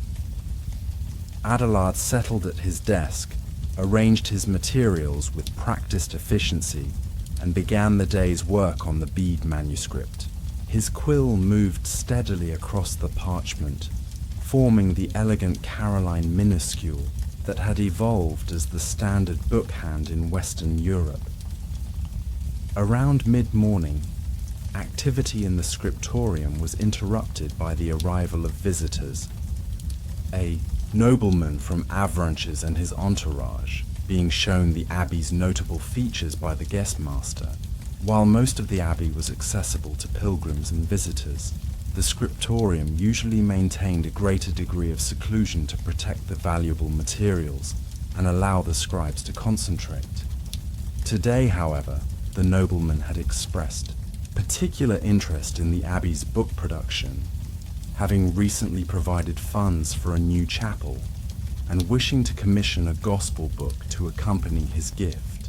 Brother Pascal provided a brief explanation of the scriptorium's work, while the visitors observed with curious expressions that suggested they found the painstaking process simultaneously impressive and incomprehensible. "How long to complete a book such as that?" the nobleman asked, gesturing toward Adelard's partially completed page. "A gospel book of quality would require perhaps 6 months, Pascal replied. "More if extensive illumination is desired." The nobleman seemed startled by this time frame, but nodded thoughtfully. "The work of God should not be rushed," he concluded, before being led onward to the treasury, where the Abbey's reliquaries and ceremonial objects would likely prove more immediately engaging to secular sensibilities. After the visitors departed, Brother Pascal approached Adelard's desk. "The abbot wishes you to oversee the nobleman's commission when it begins," he said quietly. "Your experience with gospel texts is unmatched among us." Adelard felt a mixture of honor and concern at this news. Such a commission would be prestigious but demanding, particularly for a scribe of his advancing years. Brother Thomas might assist, he suggested. The experience would benefit his development. Pascal smiled slightly. A wise suggestion. The knowledge must be passed on. Both men were acutely aware that the scriptorium's future depended on successful transmission not just of texts, but of the craft itself. The rhythm of days at Mont Saint-Michel continued through changing seasons, each marked by appropriate liturgical observances and adjustments to the daily schedule. During winter months, when daylight was scarce, More work time was allocated to tasks that could be done by candlelight, such as preparing parchment or mixing inks. Summer's abundant natural light allowed for maximum copying time, with scribes, sometimes working from dawn until dusk, with appropriate breaks for offices and meals. Through this measured passage of time, the Abbey's library continued to grow. Some volumes were created for use within the community: liturgical texts, commentaries, collections of sermons. Others were produced on commission for external patrons, generating income for the Abbey. Still others represented exchanges with different monastic houses, creating an early form of interlibrary loan that helped disseminate texts more widely. Beyond copying existing works, some monks engaged in original composition or compilation. Brother Adelard himself had, in his younger years, assembled a collection of miracle accounts associated with Mont Saint-Michel, drawing from oral traditions and visitors' testimonies. Another monk, Brother Laurent, specialized in local history, documenting the Abbey's development and its relationship with secular authorities in Normandy and Brittany. This intellectual activity existed within a broader medieval context where knowledge was understood differently than in modern times. The emphasis was not on originality or innovation, but on faithful transmission and careful integration of new material into existing frameworks. When monks like Adelard encountered classical texts that seemed to contradict Christian teaching, they developed interpretive strategies to reconcile these apparent conflicts, seeing all truth as ultimately unified in God. As summer turned to autumn in 1112, Brother Adelard completed the Bede manuscript and made significant progress on the Gospel book commissioned by the Avranches nobleman. Working closely with Brother Thomas on this project, he found satisfaction in watching the younger scribe develop greater confidence and skill. The physical demands of the work were becoming increasingly difficult for Adelard, with his eyesight, particularly affected by decades of close focus on manuscript pages. "You squint more than you once did," observed Brother Elias, the illuminator, as he delivered completed initial capitals for the Gospel book. At 68, Elias was one of the few monks senior to Adelard, his hands still remarkably steady when applying gold leaf or mixing pigments. "The letters dance before me some days," Adelard admitted. "Brother Thomas has become essential for checking my work." Elias nodded sympathetically. "I work larger pieces now, leaving the finest details to younger hands. There is no shame in acknowledging the body's limitations." This pragmatic approach characterized the scriptorium's operations. Each monk contributed according to his abilities, with tasks redistributed as those abilities evolved over time. By late autumn, when the tides reached their most dramatic seasonal, heights and fierce winds sometimes isolated the mount for days. Adelard found himself reflecting more frequently on the continuity represented by the scriptorium's work. He had been copying texts for nearly 50 years, adding his own small contribution to a tradition that stretched back to ancient scriptoria in Rome, Alexandria, and Constantinople. During this period, Europe had experienced significant upheaval: wars, succession crises, conflicts between secular and ecclesiastical authorities, even the launching of the Crusades. Yet through all this turmoil, the patient work of copying had continued in monasteries across the continent. Augustine's words, Bede's commentaries, and countless other texts survived not despite, but because of this political instability.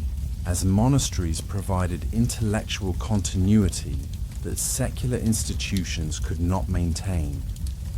Mont Saint-Michel's position, physically isolated yet connected to important networks of exchange, made it particularly suitable for this preservative role.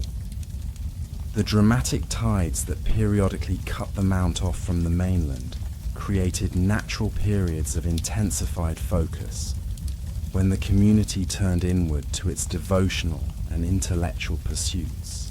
Yet the abbey was not remote enough to be excluded from meaningful participation in the scholarly and religious developments of the 12th century. As Christmas approached, bringing the shortest days of the year, the scriptorium adjusted its schedule to maximize productivity during limited daylight hours. Work began immediately after dawn prayers and continued with minimal interruption until daylight failed in mid-afternoon. The remaining hours before sleep were devoted to offices, meals, and spiritual reading conducted by lamplight.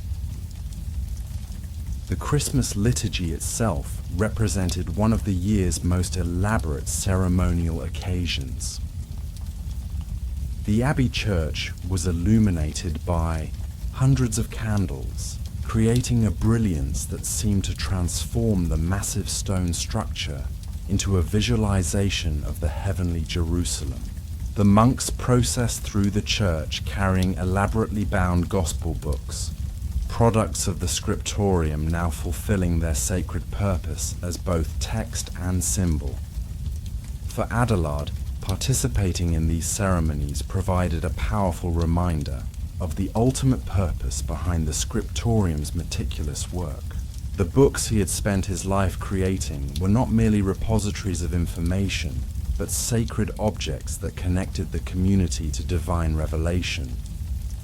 Each carefully formed letter contributed to the transmission of what medievals viewed as essential truth, knowledge that shaped understanding of both this world and the next. As winter progressed into 1113, Adelard found his strength declining.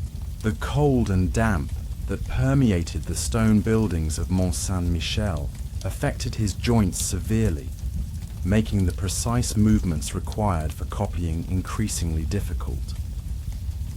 After consulting with the abbot and brother Paschal, he began transitioning to a role focused on preparation and supervision rather than direct copying. "Your knowledge remains invaluable," Pascal assured him. "The younger brothers need your guidance on texts and techniques alike." This adjustment allowed Adelard to continue contributing meaningfully to the scriptorium's work while accommodating his physical limitations, an approach in keeping with Benedict's instruction to temper demands according to individual capacity.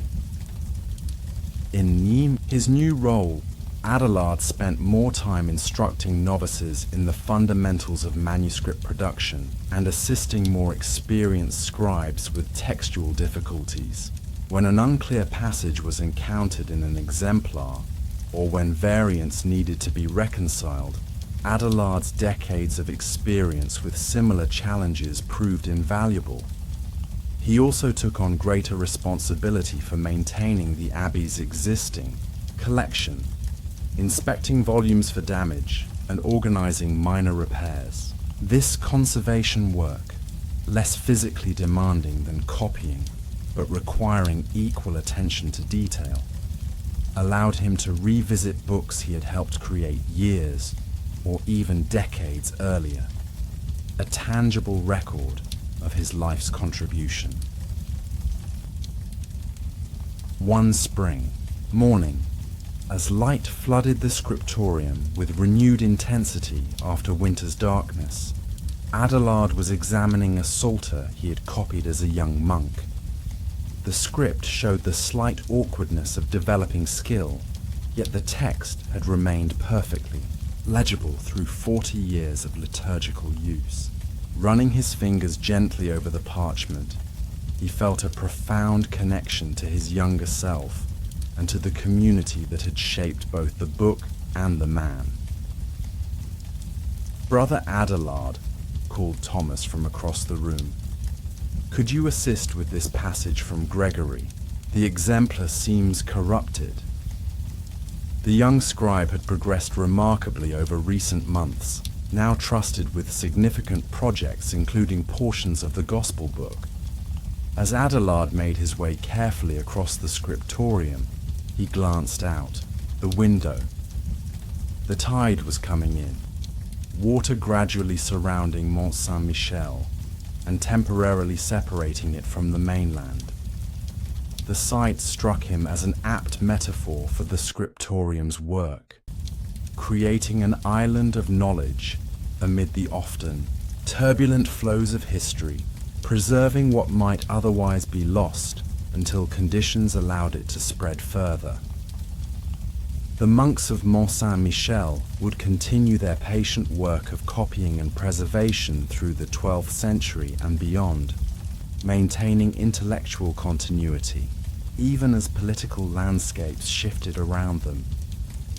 Brother Adelard's contribution, though significant, represented just one link in a chain that extended both before and after his lifetime.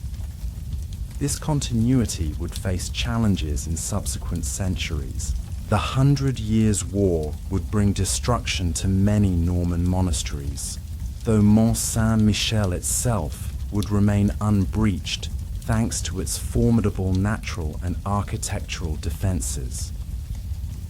Later, the French Revolution would result in the dispersal of many monastic libraries, with irreplaceable manuscripts destroyed or scattered among private collections.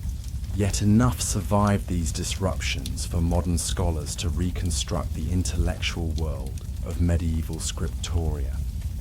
The manuscripts produced at Mont Saint-Michel and similar centers now reside in libraries across Europe and North America, their margins filled with notes that provide glimpses into the minds of men like Adelard, men who saw themselves not as creating something new, but as preserving something precious for generations yet unborn. In the modern Mont Saint-Michel, restored and preserved as a UNESCO World Heritage Site, tourists now walk where monks once labored in silence. The scriptorium itself has been reconstructed based on archaeological evidence, offering visitors a window into this crucial aspect of medieval monastic life.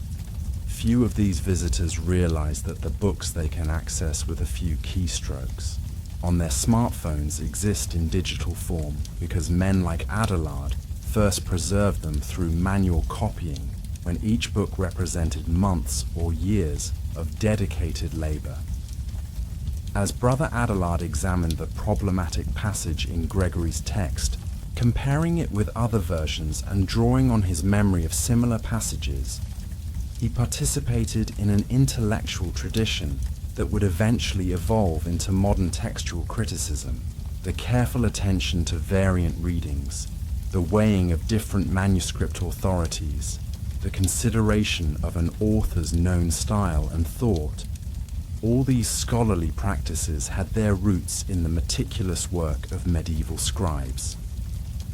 "I believe this reading is closer to Gregory's intent," he told Thomas, indicating how the passage should be corrected.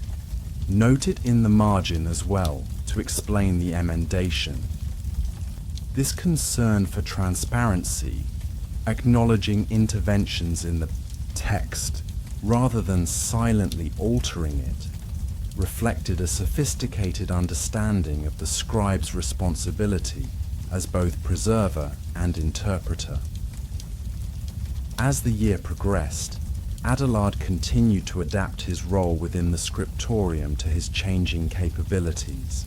He developed systems for organizing the growing collection, worked with the Abbey's librarian to improve storage conditions for older manuscripts, and documented procedures that had previously been transmitted only orally. This codification of scriptorium practices would help ensure consistency as personnel changed over time. By autumn 1113, his health had declined further, limiting his ability to climb the steep stairs to the scriptorium. The abbot reassigned him to the infirmary, where his responsibilities included reading to sick brothers, a less physically demanding way to continue serving the community through engagement with texts. Brother Adelard lived another 3 years, maintaining his connection to books until the end. Even when too weak to hold volumes himself, he would listen attentively as younger monks read aloud, occasionally offering comments that reflected his lifetime of textual engagement. When he died in 1116, the community honored him with a memorial notation in the margins of a manuscript he had copied decades earlier, a fitting tribute to a life devoted to preserving words. The scriptorium at Mont Saint-Michel continued its essential work for centuries after Adelard's death. The methods evolved gradually, with Gothic script replacing Caroline minuscule, new pigments introduced as trade networks expanded, and different texts prioritized as theological and intellectual. Trends shifted, yet the fundamental process remained remarkably stable. Careful copying by hand, one page at a time, with each scribe adding infinitesimal variations that scholars can now use to trace manuscript genealogies across time and space. This stability ended only with the arrival of printing technology in the 15th century, which transformed book production from an artisanal craft to a mechanical process. Monastic scriptoria gradually declined in importance as commercial printing spread, though some continued producing luxury manuscripts for special purposes into the early modern period. The legacy of Mont Saint-Michel's scriptorium extends far beyond the physical manuscripts it produced. It represents a particular approach to knowledge, one that valued preservation over innovation, careful transmission over original creation, and collective endeavor over individual achievement. These values shaped European intellectual life throughout the medieval period and continue to influence modern conceptions of scholarly responsibility. When modern researchers digitize ancient manuscripts, making them accessible to global audiences instantly, they participate in the same fundamental project as Brother Adelard and his colleagues, ensuring that valuable texts survive their vulnerable physical embodiments. The tools have changed dramatically, but the essential goal remains consistent: to preserve and transmit knowledge across time. The tides still rise and fall around Mont Saint-Michel, transforming the landscape twice daily, just as they did when Adelard watched from the abbey ramparts 9 centuries ago. This natural rhythm, so central to life on the Mount, provides a fitting metaphor for the continuous cycle of preservation and renewal that characterized the scriptorium's work. Each generation receiving wisdom from the past, maintaining it in the present, and transmitting it to the future. In a world increasingly dominated by ephemeral digital communication, the patient, physical labor of medieval scribes offers a powerful counterpoint, a reminder that some things of value require time, attention, and embodied practice. Brother Adelard would likely be astonished by the instantaneous text reproduction available today, yet he might also recognize what has been lost in the transition away from handcrafted books. His life's work, creating texts designed to last centuries, embodied a particular relationship to time that differs markedly from our contemporary emphasis on speed and novelty. The scriptorium operated on what we might call monastic time, where processes unfolded at the pace required for quality rather than being accelerated for efficiency. This temporal orientation allowed for a depth of attention that becomes increasingly rare in modern contexts. Perhaps this explains the continuing fascination with medieval manuscripts and the processes that created them. In a culture characterized by information overload and constant distraction, the focused concentration of the scriptorium represents a compelling alternative, a space where knowledge was engaged slowly, carefully, and with full attention. As visitors today climb the winding paths of Mont Saint-Michel, they experience a physical journey that mirrors the intellectual pilgrimage undertaken by monks like Abelard. Both require effort and persistence, both lead to elevated perspectives, and both connect participants to something larger and more enduring than individual experience. Whether that's the architectural marvel of the abbey or the textual heritage preserved within its walls. The silent observers of Mont Saint-Michel, the scribes who patiently copied texts while political storms raged around them, left a legacy that transcends their individual contributions.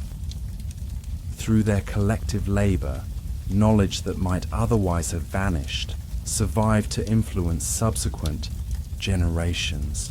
Their story reminds us that preservation itself is a creative act, especially in turbulent times when cultural continuity cannot be taken for granted.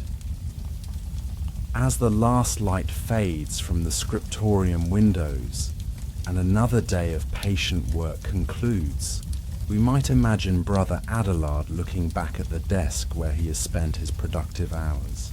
The parchment awaits tomorrow's continuation. The ink stands covered to prevent drying overnight. In this moment of transition between work and rest, past and future meet, just as they do in the manuscripts themselves, where ancient wisdom meets, readers not yet born through the mediating hands of monks who understood themselves as links in an unbroken chain of transmission. Softly, this moment fades, and the path slips deeper into bygone centuries. As twilight settles over one era, dawn breaks upon another. Our journey now carries us northward, where ancient forests meet frigid seas, where amber gleams like captured sunlight, and where quiet traders, their voices long since stilled, once forged connections that bound a continent together through invisible threads of commerce. The first golden rays of summer sunlight filtered through the pine forest, casting long shadows across the settlement of Birka. Situated on Björkö Island in what is now Lake Mälaren, Sweden, this trading centre stood at its height in the late 9th century, forming a crucial link in a vast commercial network that many modern histories have overlooked. As the settlement stirred to life, Agnar Eriksson emerged from his timber dwelling, his experienced eyes scanning the horizon for approaching ships. After 30 years as a merchant specializing in amber and furs, he could sense the rhythm of a trading season before it fully unfolded. The winds favor early arrivals from the east this year, he remarked to his son Leif, who had recently begun accompanying his father in the family trade. The Russ will bring silver from their southern journeys, and we must be prepared to negotiate wisely. Birka represented something remarkable in early medieval Europe, a specialized trading settlement where commerce, not agriculture or warfare, formed the primary activity. Archaeological excavations have revealed a community of approximately 1,000 residents, protected by wooden palisades and an imposing hill fort. Regular streets lined with craft workshops and merchant dwellings created an organized urban environment centuries before many parts of Europe developed similar settlements. While popular imagination often portrays the Norse primarily as raiders, the archaeological and historical record reveals a far more complex society, where trading played an equally significant, though less dramatized, role in connecting Northern Europe to wider economic networks. Men like Agnar were not the berserkers of sagas, but pragmatic businessmen who navigated complex social relationships, mastered multiple languages, and developed sophisticated understanding of distant markets and their demands. As Agnar and Leif made their way down to Birka's harbour area, the settlement hummed with activity. Craftspeople were already at work in their workshops, jewelers creating intricate silver filigree pieces, antler carvers fashioning combs and gaming pieces, blacksmiths forging tools and weapons. Unlike isolated rural communities where self-sufficiency dominated, Birka represented a specialized economy where many residents produced goods specifically for trade rather than local consumption. "Remember," Agnar advised his son as they approached their storage building near the waterfront, "amber from the Baltic shores commands higher prices than ever in Baghdad and Constantinople. The caliph's courts desire it for jewelry and medicine alike." This casual reference to distant Islamic capitals reflected the remarkable extent of trading networks in which Birka participated.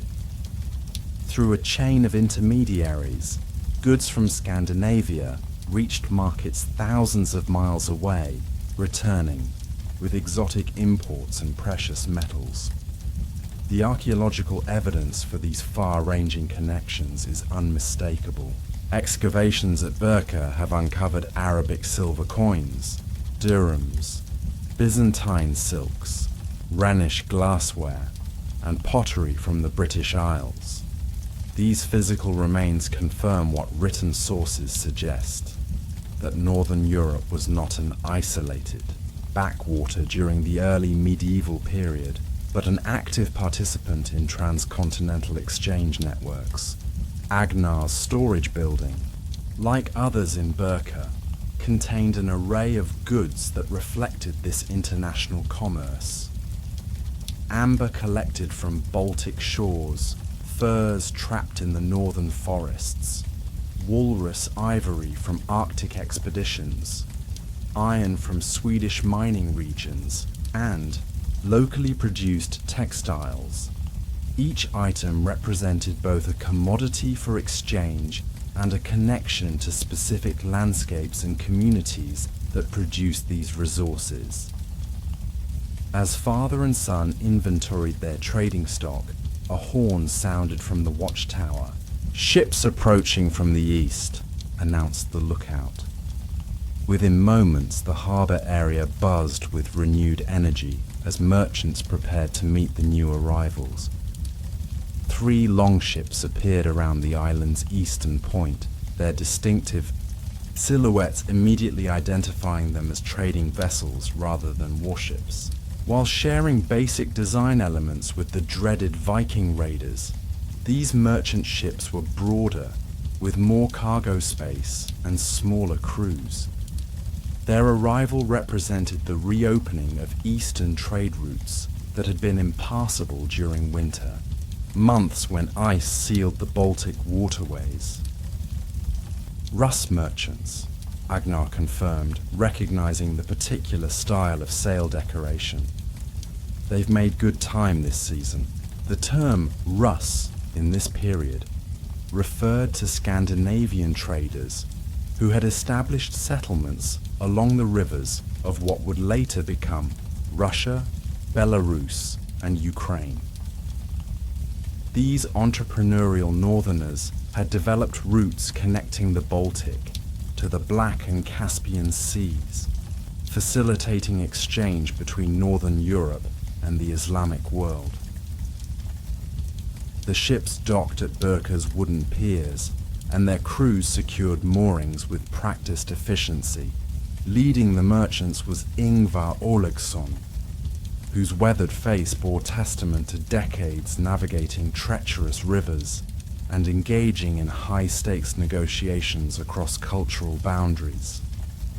Though born in Uppsala, Ingvar had spent most of his adult life based in Novgorod, developing the linguistic skills and cultural knowledge necessary for success in transcontinental trade. "Agnar, my old friend," he called, stepping onto the pier. "May your storehouses be full and your scales honest." This traditional greeting reflected the combination of personal relationships and standardized practices that governed medieval trade in the absence of formal contractual systems.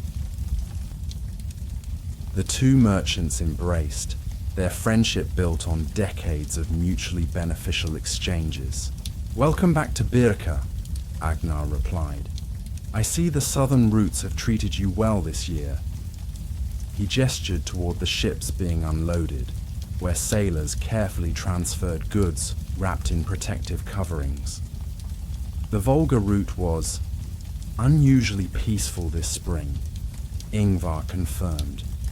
"We reached Bulgar without incident, and the Khazar merchants were eager for northern goods." These casual references mapped out an extraordinary commercial journey, from the Baltic down the Russian river systems to trading centers in the Middle Volga region, where northern European traders met merchants from Central Asia and the Islamic world. As the Rus crew continued unloading their cargo, fascinating items emerged. Sacks of silver dirhams from Abbasid and Samanid mints, silk textiles from Byzantium, carnelian beads from India, and even small containers of spices that had traveled along the Silk Road before being exchanged northward. Each object represented not just its intrinsic value, but the complex web of connections that had brought it to this small island in Sweden. "Come," Agnar invited Ingvar. "Share a meal and tell us what news the southern winds have brought." This invitation reflected the dual nature of such trading encounters. They were simultaneously business transactions and cultural exchanges, opportunities to acquire not just goods, but information about distant lands and political developments. In Agnar's home, built larger than most in Birka and featuring imported glass windows that spoke of his commercial success, the merchants shared a meal of locally caught fish, bread, and imported wine served in glass vessels from the Rhineland. Such luxuries distinguish successful traders from ordinary farmers and crafts workers, signaling their cosmopolitan connections. The Abbasid Caliphate continues its internal struggles, Ingvar reported between bites, but their silver remains pure, and their appetite for northern goods grows yearly. He detailed price movements for various commodities, political disturbances along trade routes, and new opportunities emerging in various markets. Information as valuable as the physical cargo he had brought. Leif listened intently to these discussions, recognizing them as part of his mercantile education. Unlike formal craft apprenticeships, trading knowledge was typically transmitted within families through this combination of observation, participation, and storytelling. Young merchants learned to navigate not just physical seaways, but the complex social and economic currents that determined commercial success. Tomorrow will begin formal exchanges, Agnar decided after hours of conversation. Today is for rest and reconnection. This rhythm, alternating between intense commercial activity and periods of relationship building, characterized trading settlements like Birka, where exchange could not be separated from its social context. The following morning, Birka's main marketplace came alive with commercial energy. Unlike later medieval markets with fixed shops and standardized currencies, this trading space operated through direct barter supplemented by silver, valued by weight rather than nominal coin value. Merchants spread their goods on cloths or simple, wooden tables, while potential buyers examined offerings with practiced eyes. Agnar and Leif arranged their amber pieces, graded by color, clarity, and size. Amber had been collected from Baltic shores after storms, then carefully worked by skilled craftspeople into beads, pendants, and unworked pieces for further crafting elsewhere. Each translucent golden piece represented solidified tree resin from forests that had existed millions of years earlier, now transformed into a luxury commodity valued across continents. Next to the amber, they displayed premium furs, marten, sable, fox, and beaver, obtained through trade with Sami hunters from the northern forests. In the warm Mediterranean world, these furs represented exotic luxury, their practical warmth less important than their status value and visual appeal.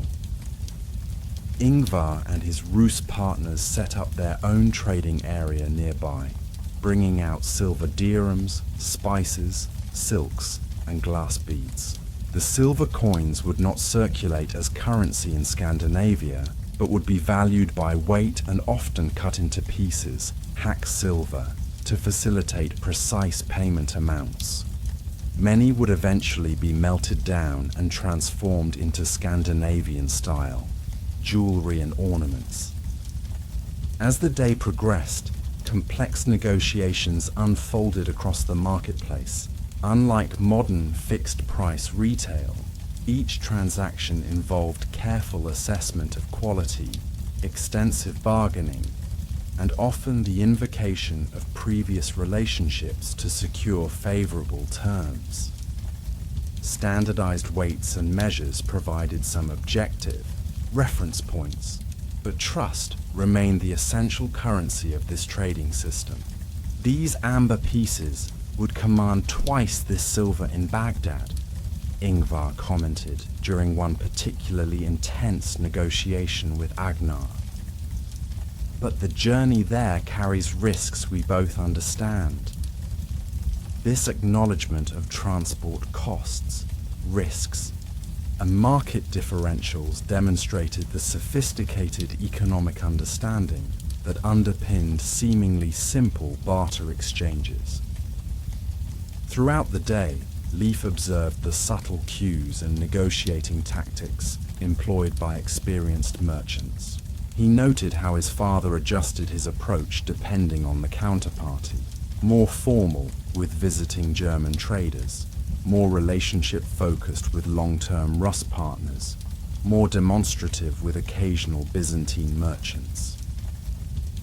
These cultural adaptations were essential skills in international trade networks that spanned diverse societies. Beyond the primary merchants, Birka's marketplace accommodated many other participants in this trading ecosystem. Local farmers brought foodstuffs to provision visiting ships. Craftspeople offered repair services for damaged goods or equipment. Translators facilitated communication between parties without shared language, and local officials supervised proceedings and collected fees that supported the settlement's infrastructure and defense. By day's end, both Agnar and Ingvar had completed significant exchanges. Agnar had traded amber and furs for silver and small luxuries, while acquiring Byzantine silks and Eastern spices that could be traded profitably to Norwegian chieftains and Danish nobles. Ingvar had secured northern products highly valued in southern markets while offloading goods difficult to transport along rugged riverine routes. "A productive day," Agnar observed, as they secured their remaining goods and newly acquired items in storage buildings protected by sturdy locks, another archaeological feature that confirms Birka's commercial character. Tomorrow we should discuss the possibility of a joint venture to the Western lands. This casual suggestion revealed another dimension of the Nordic trading networks, their operational flexibility. Unlike later merchant guilds with rigid structures, early medieval Scandinavian traders formed fluid partnerships based on specific opportunities, adjusting their organizational arrangements to match particular commercial ventures. The Western lands referenced by Agnar included the British Isles, Francia, roughly modern France, and the Frisian coast, regions with their own commercial networks that connected to different Mediterranean and continental systems.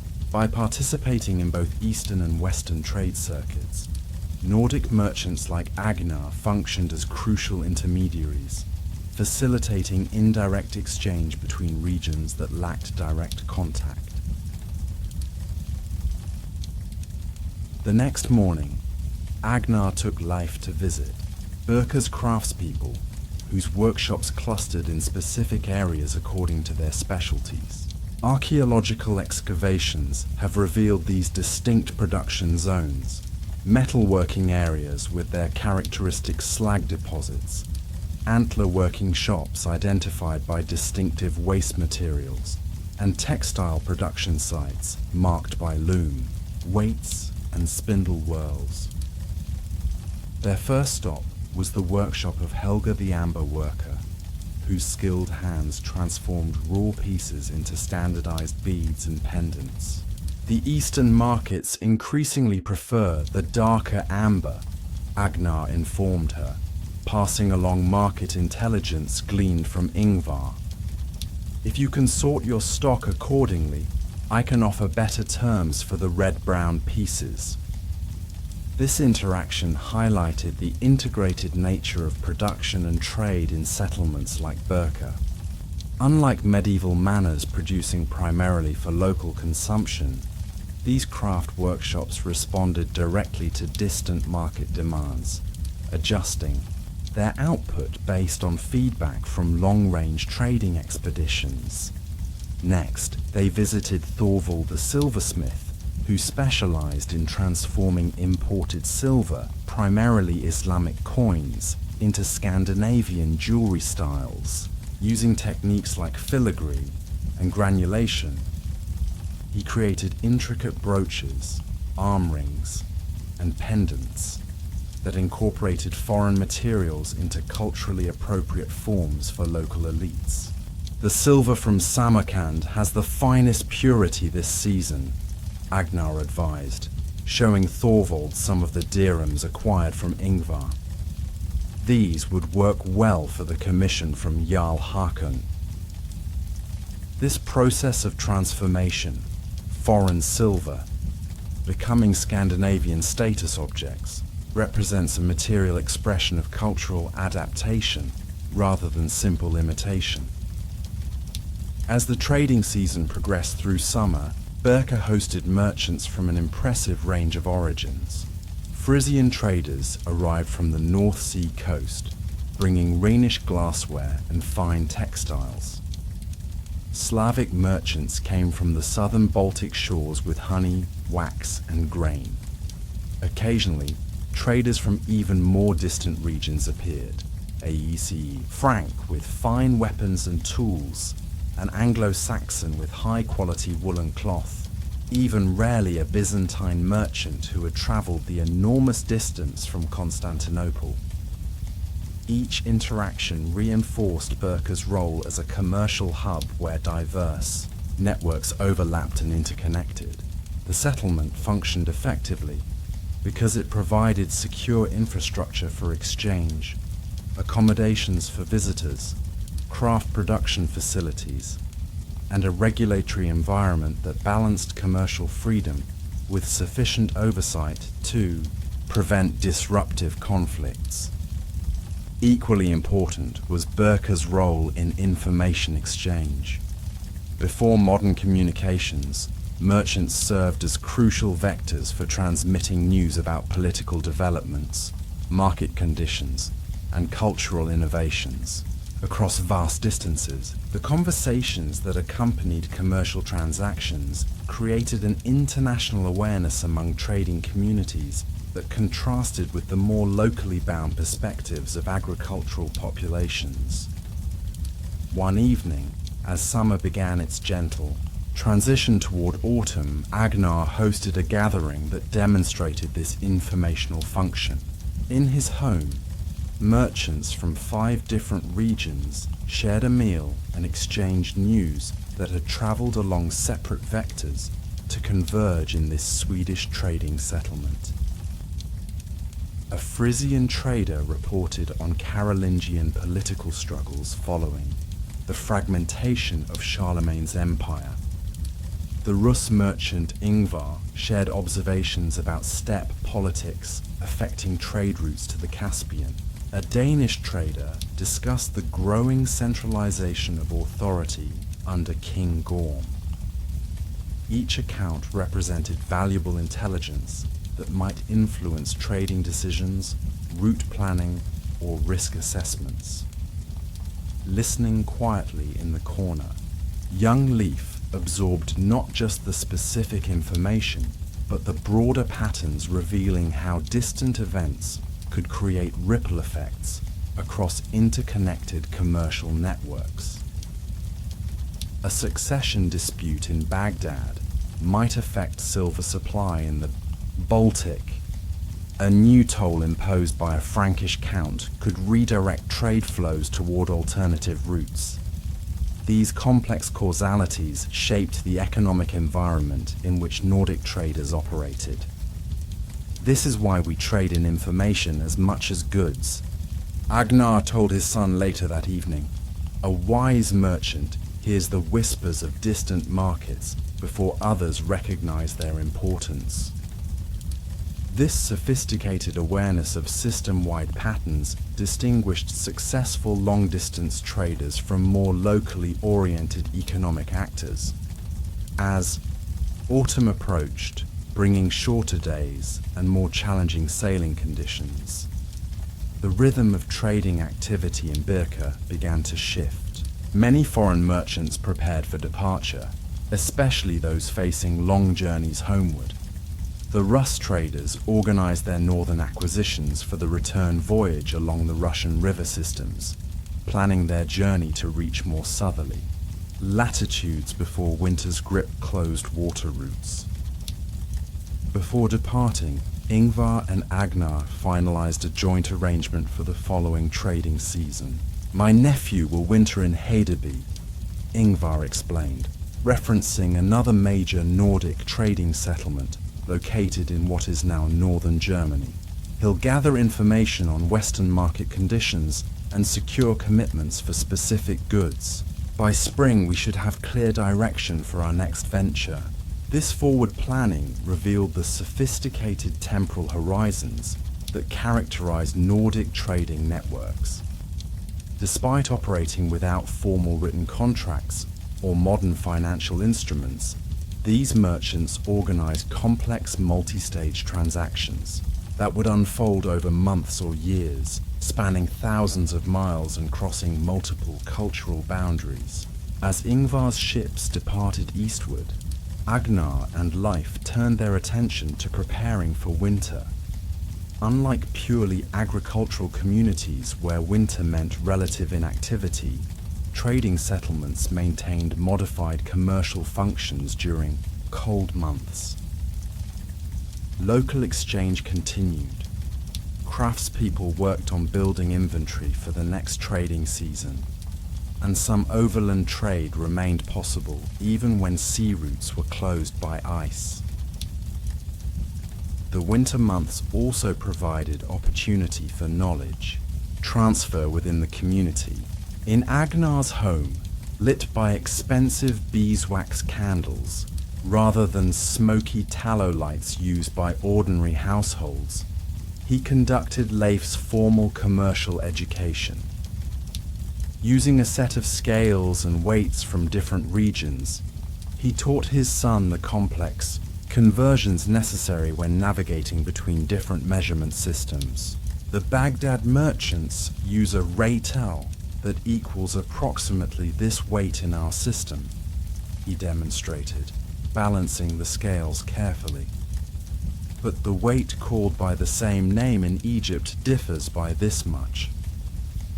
This practical knowledge, accumulated through experience rather than formal education, represented crucial intellectual capital transmitted within merchant families.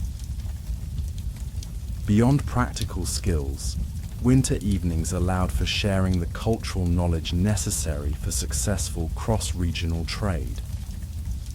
Agnar recounted proper greeting, protocols for different trading partners, religious sensitivities to be observed in various contexts, and negotiating expectations across cultural boundaries. The Rus expect vigor in bargaining, seeing it as mutual respect, he explained. But German merchants from the Christian lands often prefer more reserved discussions with less apparent conflict. These cultural competencies proved as valuable as language skills in facilitating successful trade across diverse societies. Winter in Birka also meant attending to community governance. Unlike later medieval towns with formal charters and established offices, trading settlements like Birka operated through assemblies where prominent merchants, craftspeople, and local landowners addressed common concerns. Archaeological evidence suggests Birka had some form of administrative structure, probably combining indigenous Norse traditions with adaptations required for an international trading community. At one such winter gathering, held in a large communal building revealed by archaeological excavations, discussion focused on infrastructure needs for the coming season.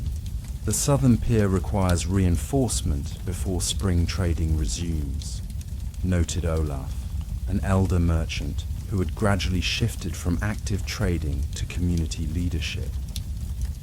And the pathway from harbour to market becomes dangerously muddy during spring thaws. These apparently mundane concerns reflected the practical requirements for maintaining a successful trading node. Without basic infrastructure, functional harbours, secure storage, clear pathways, reliable water sources, the complex commercial interactions that defined Birka's purpose could not proceed efficiently. The assembly also addressed regulatory matters affecting trade. Complaints have arisen about inconsistent weight standards among some newer merchants, reported Eric, who helped oversee marketplace operations. We must maintain confidence in Birka's commercial practices or risk losing traders to Hedeby or Kaupang. This concern for reputation highlighted the competitive nature of early medieval trading networks, where merchants could redirect their activities if a particular node became problematic. As winter gradually yielded to spring, Birka prepared for the renewal of intensive trading activity. Ships that had been carefully maintained during winter months were readied for voyages near and far. Storage buildings were organized to receive new goods. Craftspeople completed winter production and prepared items for exchange. Agnar and Leif focused on planning their western trading expedition, which would take them first to Hedeby and then potentially to Frisian and English ports. This venture will complete your basic education, Agnar told his son. The Western networks operate differently from our Eastern connections. Different goods, different practices, different relationships. This planned journey reflected the geographic extent of Nordic trading networks in the 9th century. From their Scandinavian base, Merchants like Agnar participated in commercial systems that stretched from Iceland and the British Isles in the west to the Abbasid Caliphate and Central Asia in the east. No single merchant traversed this entire expanse, but goods and information flowed through successive exchanges across the broader network. Before departing, Agnar visited Birka's small Christian church, another archaeological feature confirming the settlement's international connections. While most locals still followed traditional Norse religious practices, Christianity had been introduced through foreign contacts, particularly German missionaries. Some merchants adopted the new faith or incorporated elements of Christian practice into their existing beliefs, reflecting the religious flexibility common in trading communities. "I seek good fortune for our journey," Agnar explained to Leif, who appeared somewhat surprised by his father's visit to the Christian shrine. "I find it wise to acknowledge powerful forces recognized by our trading partners. The Christian God seems particularly concerned with commerce and wealth, judging by his followers' behaviors." This pragmatic approach to religious diversity characterized many participants in cross-cultural trade networks. As spring advanced and ice retreated from waterways, Birka rapidly reanimated with commercial energy. The first ships arrived, local, vessels from nearby settlements, followed by traders from more distant shores as navigation conditions improved. Each arrival brought news, goods, and renewed connections that would sustain the trading season ahead. On a clear morning with favorable winds, Agnar and Leif departed westward with a crew of experienced sailors and a cargo carefully selected for western markets. Their ship, smaller than military vessels but sturdy enough for North Sea conditions, represented the maritime technology that made Nordic trading networks possible. Archaeological finds like the Oseberg and Gokstad ships confirm the advanced shipbuilding traditions that allowed Scandinavian merchants to navigate challenging waters with relative safety. From the deck of their departing vessel, Birka appeared, as it truly was, not merely a settlement, but a node in a vast commercial network that silently shaped medieval Europe's economy. Similar trading centers dotted the Baltic and North Sea coasts.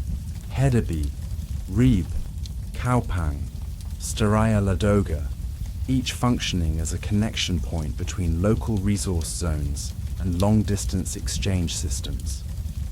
These networks operated largely outside the textual record that dominates traditional historical narratives. Unlike royal courts, with their chroniclers, or monasteries, with their scriptoria, trading communities like Birka left their mark primarily in material remains rather than written accounts. This archaeological, rather than textual preservation, has contributed to their relative invisibility in conventional histories focused on political and religious developments. Yet the impact of these Nordic trading networks extended far beyond their immediate economic function. They created channels for cultural exchange, technological diffusion, and information flow during a period often characterized as isolated and regionally fragmented. The silver dirhams circulating in Sweden, the Byzantine silks appearing in Norwegian chieftain burials, and the Islamic glass beads adorning Baltic craftspeople all testify to connections that transcended political and cultural boundaries. Perhaps most significantly, these networks helped maintain economic complexity during the early medieval period, preventing complete localization of exchange, despite political fragmentation following the Western Roman Empire's collapse. By connecting resource-gathering regions to distant markets and facilitating multi-stage value addition, Nordic traders contributed to preserving specialized production and inter-regional dependencies that would later support Europe's economic rebirth. When traditional historical narratives discuss early medieval commerce, they typically focus on Mediterranean systems dominated by Byzantine and Islamic actors, with Northern Europe appearing as a peripheral participant at best. Archaeological evidence from sites like Birka challenges this perspective, revealing a parallel Nordic system that connected Baltic resources to markets as distant as the Abbasid Caliphate through complex chains of exchange.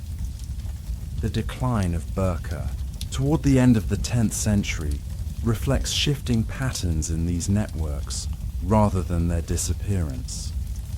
Political centralization in Scandinavia, the gradual Christianization of the north, and changes in eastern trade routes all contributed to realigning commercial geography. Settlements like Sigtuna eventually replaced Birka as nodes in evolving networks adapted to new political and economic realities. Modern visitors to Björkö Island can still see physical remnants of this trading past. The outlines of the hill fort that protected the settlement, the visible traces of harbour structures, and the thousands of graves that archaeologists have used to reconstruct Birka's cosmopolitan character. Museum collections preserve the material evidence of long-distance connections. Arabic coins, Byzantine jewellery, Rhenish glass, and countless other objects that journeyed far from their places of origin. As Agnar and Leif's ship disappeared over the horizon, they carried with them not just physical cargo, but the accumulated knowledge, relationships, and practices that made Nordic trading networks function. Their journey westward represented another thread in the complex tapestry of exchange that silently shaped medieval Europe's economic development. A story told not through chronicles or royal proclamations, but through the quieter evidence of archaeology and material culture. These whispers among the pines of Birka and similar settlements remind us that historical significance doesn't always announce itself loudly in written records. Sometimes it must be reconstructed from fragments.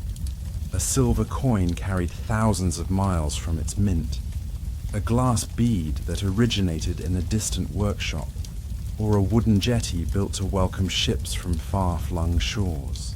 Together, these fragments reveal networks of connection that operated beneath the more visible political and religious developments typically emphasized in historical narratives.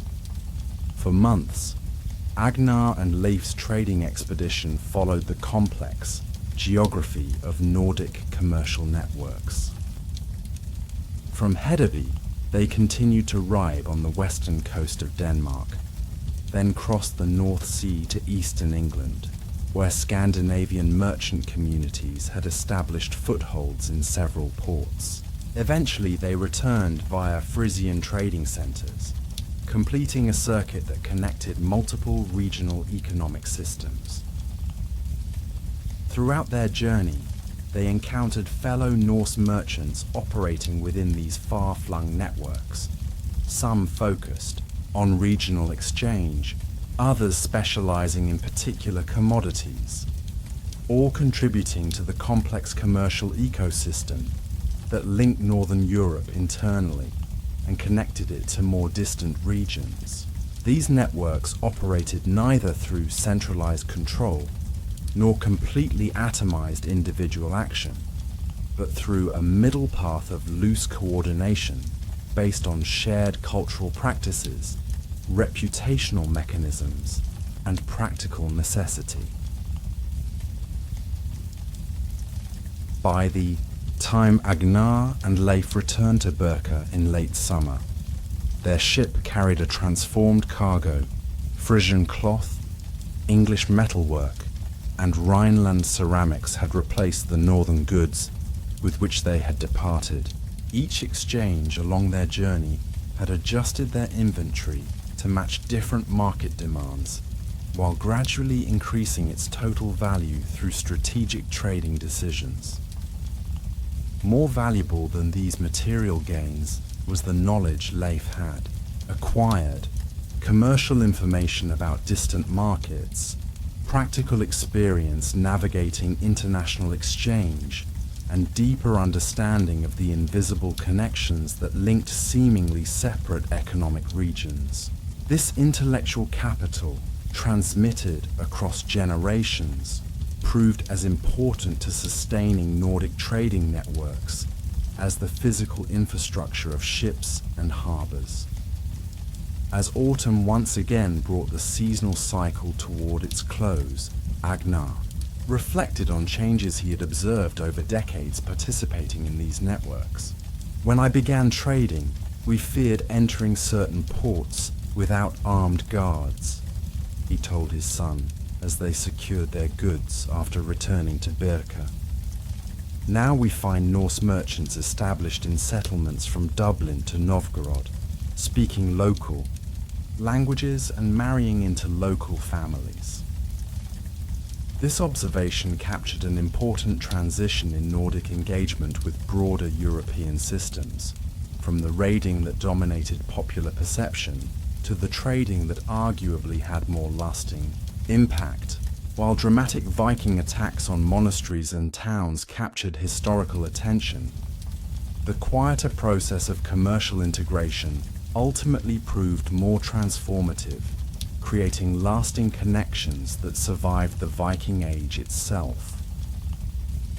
Archaeological evidence confirms this pattern, showing how trading settlements evolved over time from seasonally occupied markets with minimal infrastructure to permanent urban centers with diverse economic functions and multicultural populations. This development reflected growing institutionalization of networks that initially operated through more informal mechanisms based primarily on personal relationships and customary practices. By the late 10th and early 11th centuries, these evolving networks would contribute to the emergence of more formal commercial systems that characterize the High Middle Ages. The practices developed by merchants like Agnar, methods for managing credit across distances, techniques for assessing goods in the absence of standardized production, approaches to cross-cultural negotiation, provided foundations for later medieval commercial innovations. Similarly, the connections established through these Nordic networks, linking resource-rich northern regions to manufacturing centers and consumption markets elsewhere, created pathways later followed by Hanseatic traders and other commercial systems of the High Middle Ages. What began as networks among scattered trading settlements eventually contributed to the commercial rebirth that helped transform European economic organization. As winter once again descended on Birka, with ice gradually sealing the settlement from waterborne commerce until spring, Agnar and Leif joined their community in the cyclical rhythm that had sustained Nordic trading networks for generations. Goods were stored, ships maintained, plans made for future voyages, and knowledge shared during the quiet season. Their story, representative of countless merchants whose names never entered written records, reminds us that historical significance often resides in cumulative patterns of ordinary activity rather than exceptional events. The Nordic trading networks that silently shaped medieval Europe's economy operated through thousands of individual journeys, negotiations, and exchanges conducted by people who likely never recognized their role in larger historical processes. Walking through Birka on a winter evening, with snow gathering on the peaked roofs of timber buildings and smoke rising from hearth fires within, one might have seen nothing exceptional, just another settlement adapting to northern conditions.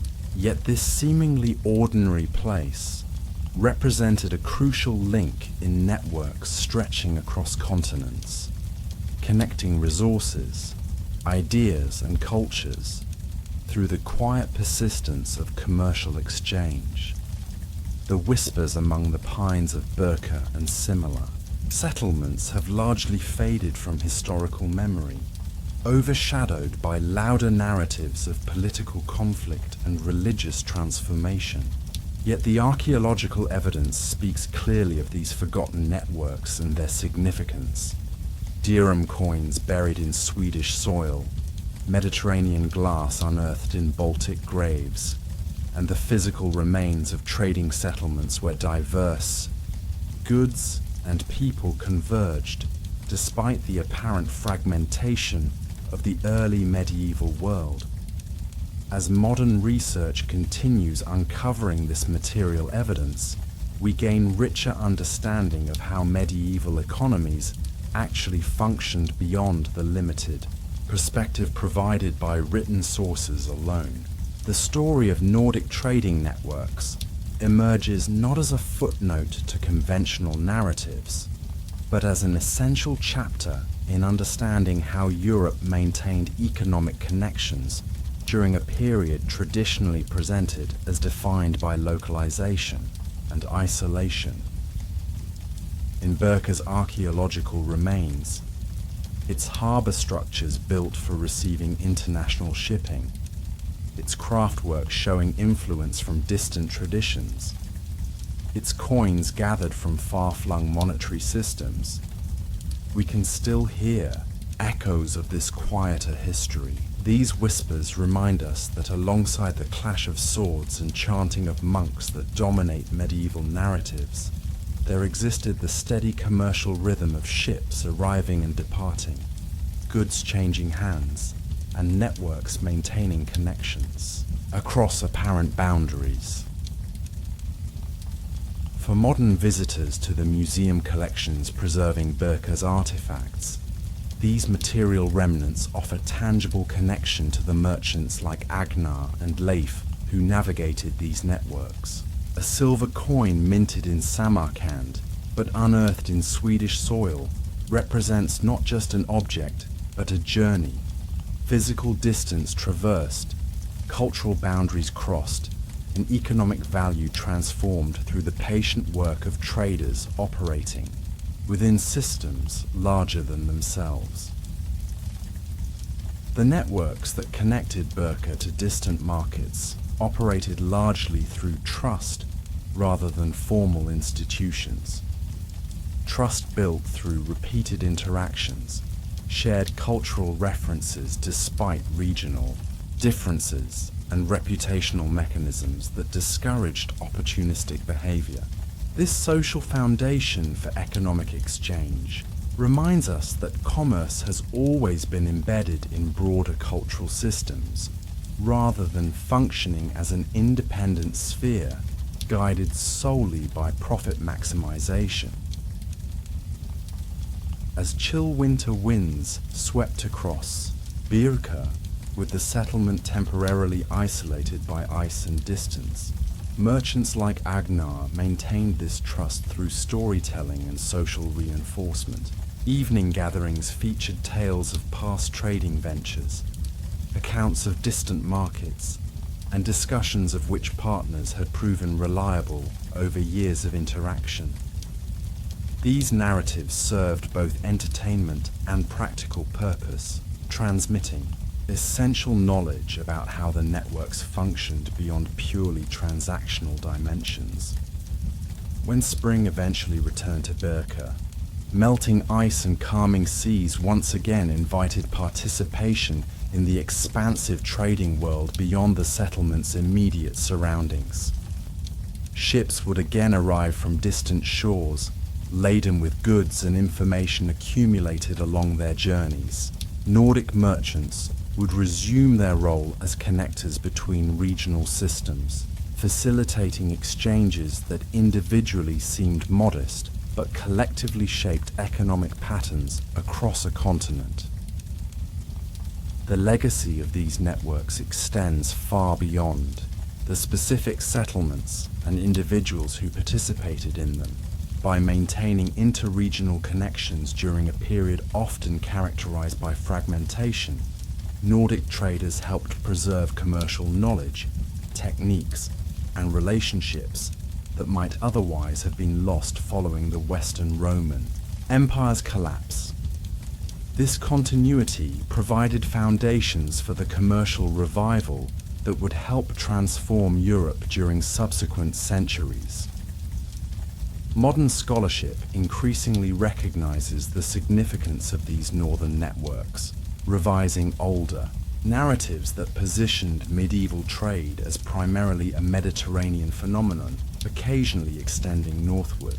Archaeological evidence reveals instead a multi-centered commercial world where Nordic systems operated in parallel with Mediterranean ones, sometimes intersecting through intermediate zones, but also maintaining distinct patterns and practices adapted to northern environmental and social conditions. As the trading settlement of Birka eventually declined in the late 10th century, its functions gradually absorbed by newer centers like Sigtuna that better reflected changing political and religious realities. Its physical structures returned to the earth. Buildings collapsed, harbor facilities deteriorated, and forest gradually reclaimed areas once devoted to commerce. Yet the connections established through Birka and similar nodes persisted in evolved forms, adapted to new circumstances, but maintaining the essential function of linking resources to distant markets. Today, standing on the quiet shores of Björkö, island where Birka once thrived, visitors often remark on the peaceful natural setting, so different from the bustling commercial center revealed by archaeological investigation. This transformation reminds us that economic systems, however extensive and significant in their time, remain vulnerable to broader historical processes, political centralization, religious change, shifting trade routes, environmental fluctuation, that can render once vital nodes obsolete.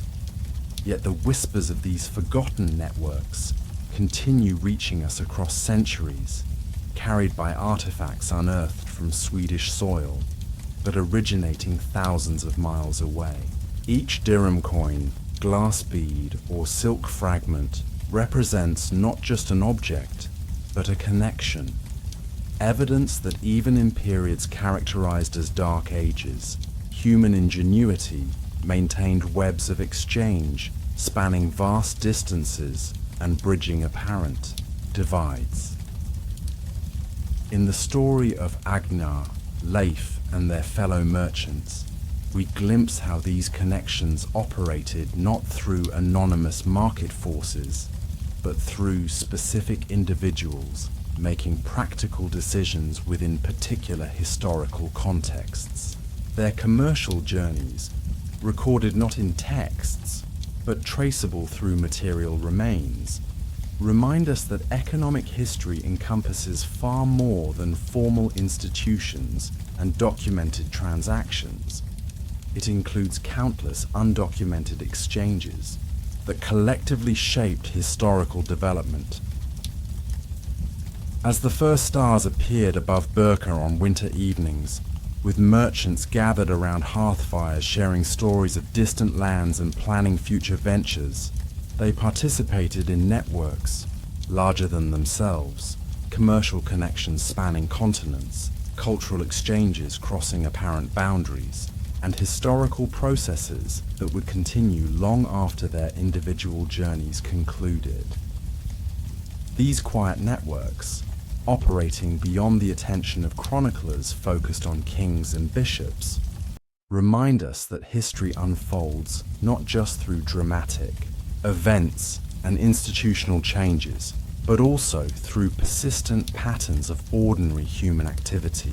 The Nordic traders, who connected resources to distant markets, adapted commercial practices to diverse cultural contexts, and maintained economic relationships, despite political fragmentation, deserve recognition, not as footnotes, but as significant, historical actors in their own right.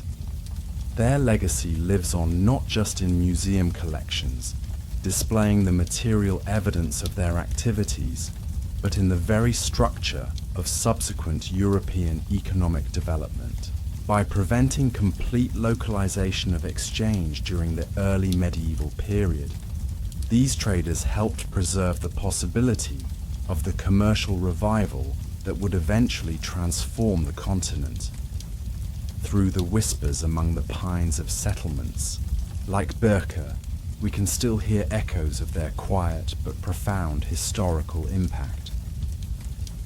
As Agnar and Leif prepared for another trading season in Birka, they stood as representatives of a broader historical process, the maintenance of long-distance, economic connections through networks that operated largely outside formal political structures and religious institutions. Their story, reconstructed not from written accounts, but from archaeological evidence and contextual understanding, reminds us that history's quietest participants sometimes leave the most enduring legacy. While Agnar's Birka eventually faded, as networks evolved to reflect changing circumstances, the connections he and his fellow merchants maintained continued shaping European economic development through subsequent centuries. From these forgotten Nordic trading networks emerged patterns of exchange, techniques for managing commercial relationships, and pathways connecting distant regions that would influence the continent's economic organization long after the settlement itself returned to forest and memory. Today, the whispers among the pines have grown faint, audible primarily to archaeologists sifting through material remains and historians reconstructing past connections from fragmentary evidence. Yet they continue speaking to those willing to listen, telling of networks that silently shaped medieval Europe's economy, while leaving barely a trace in the written records that traditionally define our understanding of the past. Thank you for accompanying these hushed echoes of history. If tonight's wandering brought you peace, please like, subscribe, and share this calm with someone in need of rest. We cherish your thoughts in the comments below. Until another twilight beckons, sleep well, dream gently, and good night.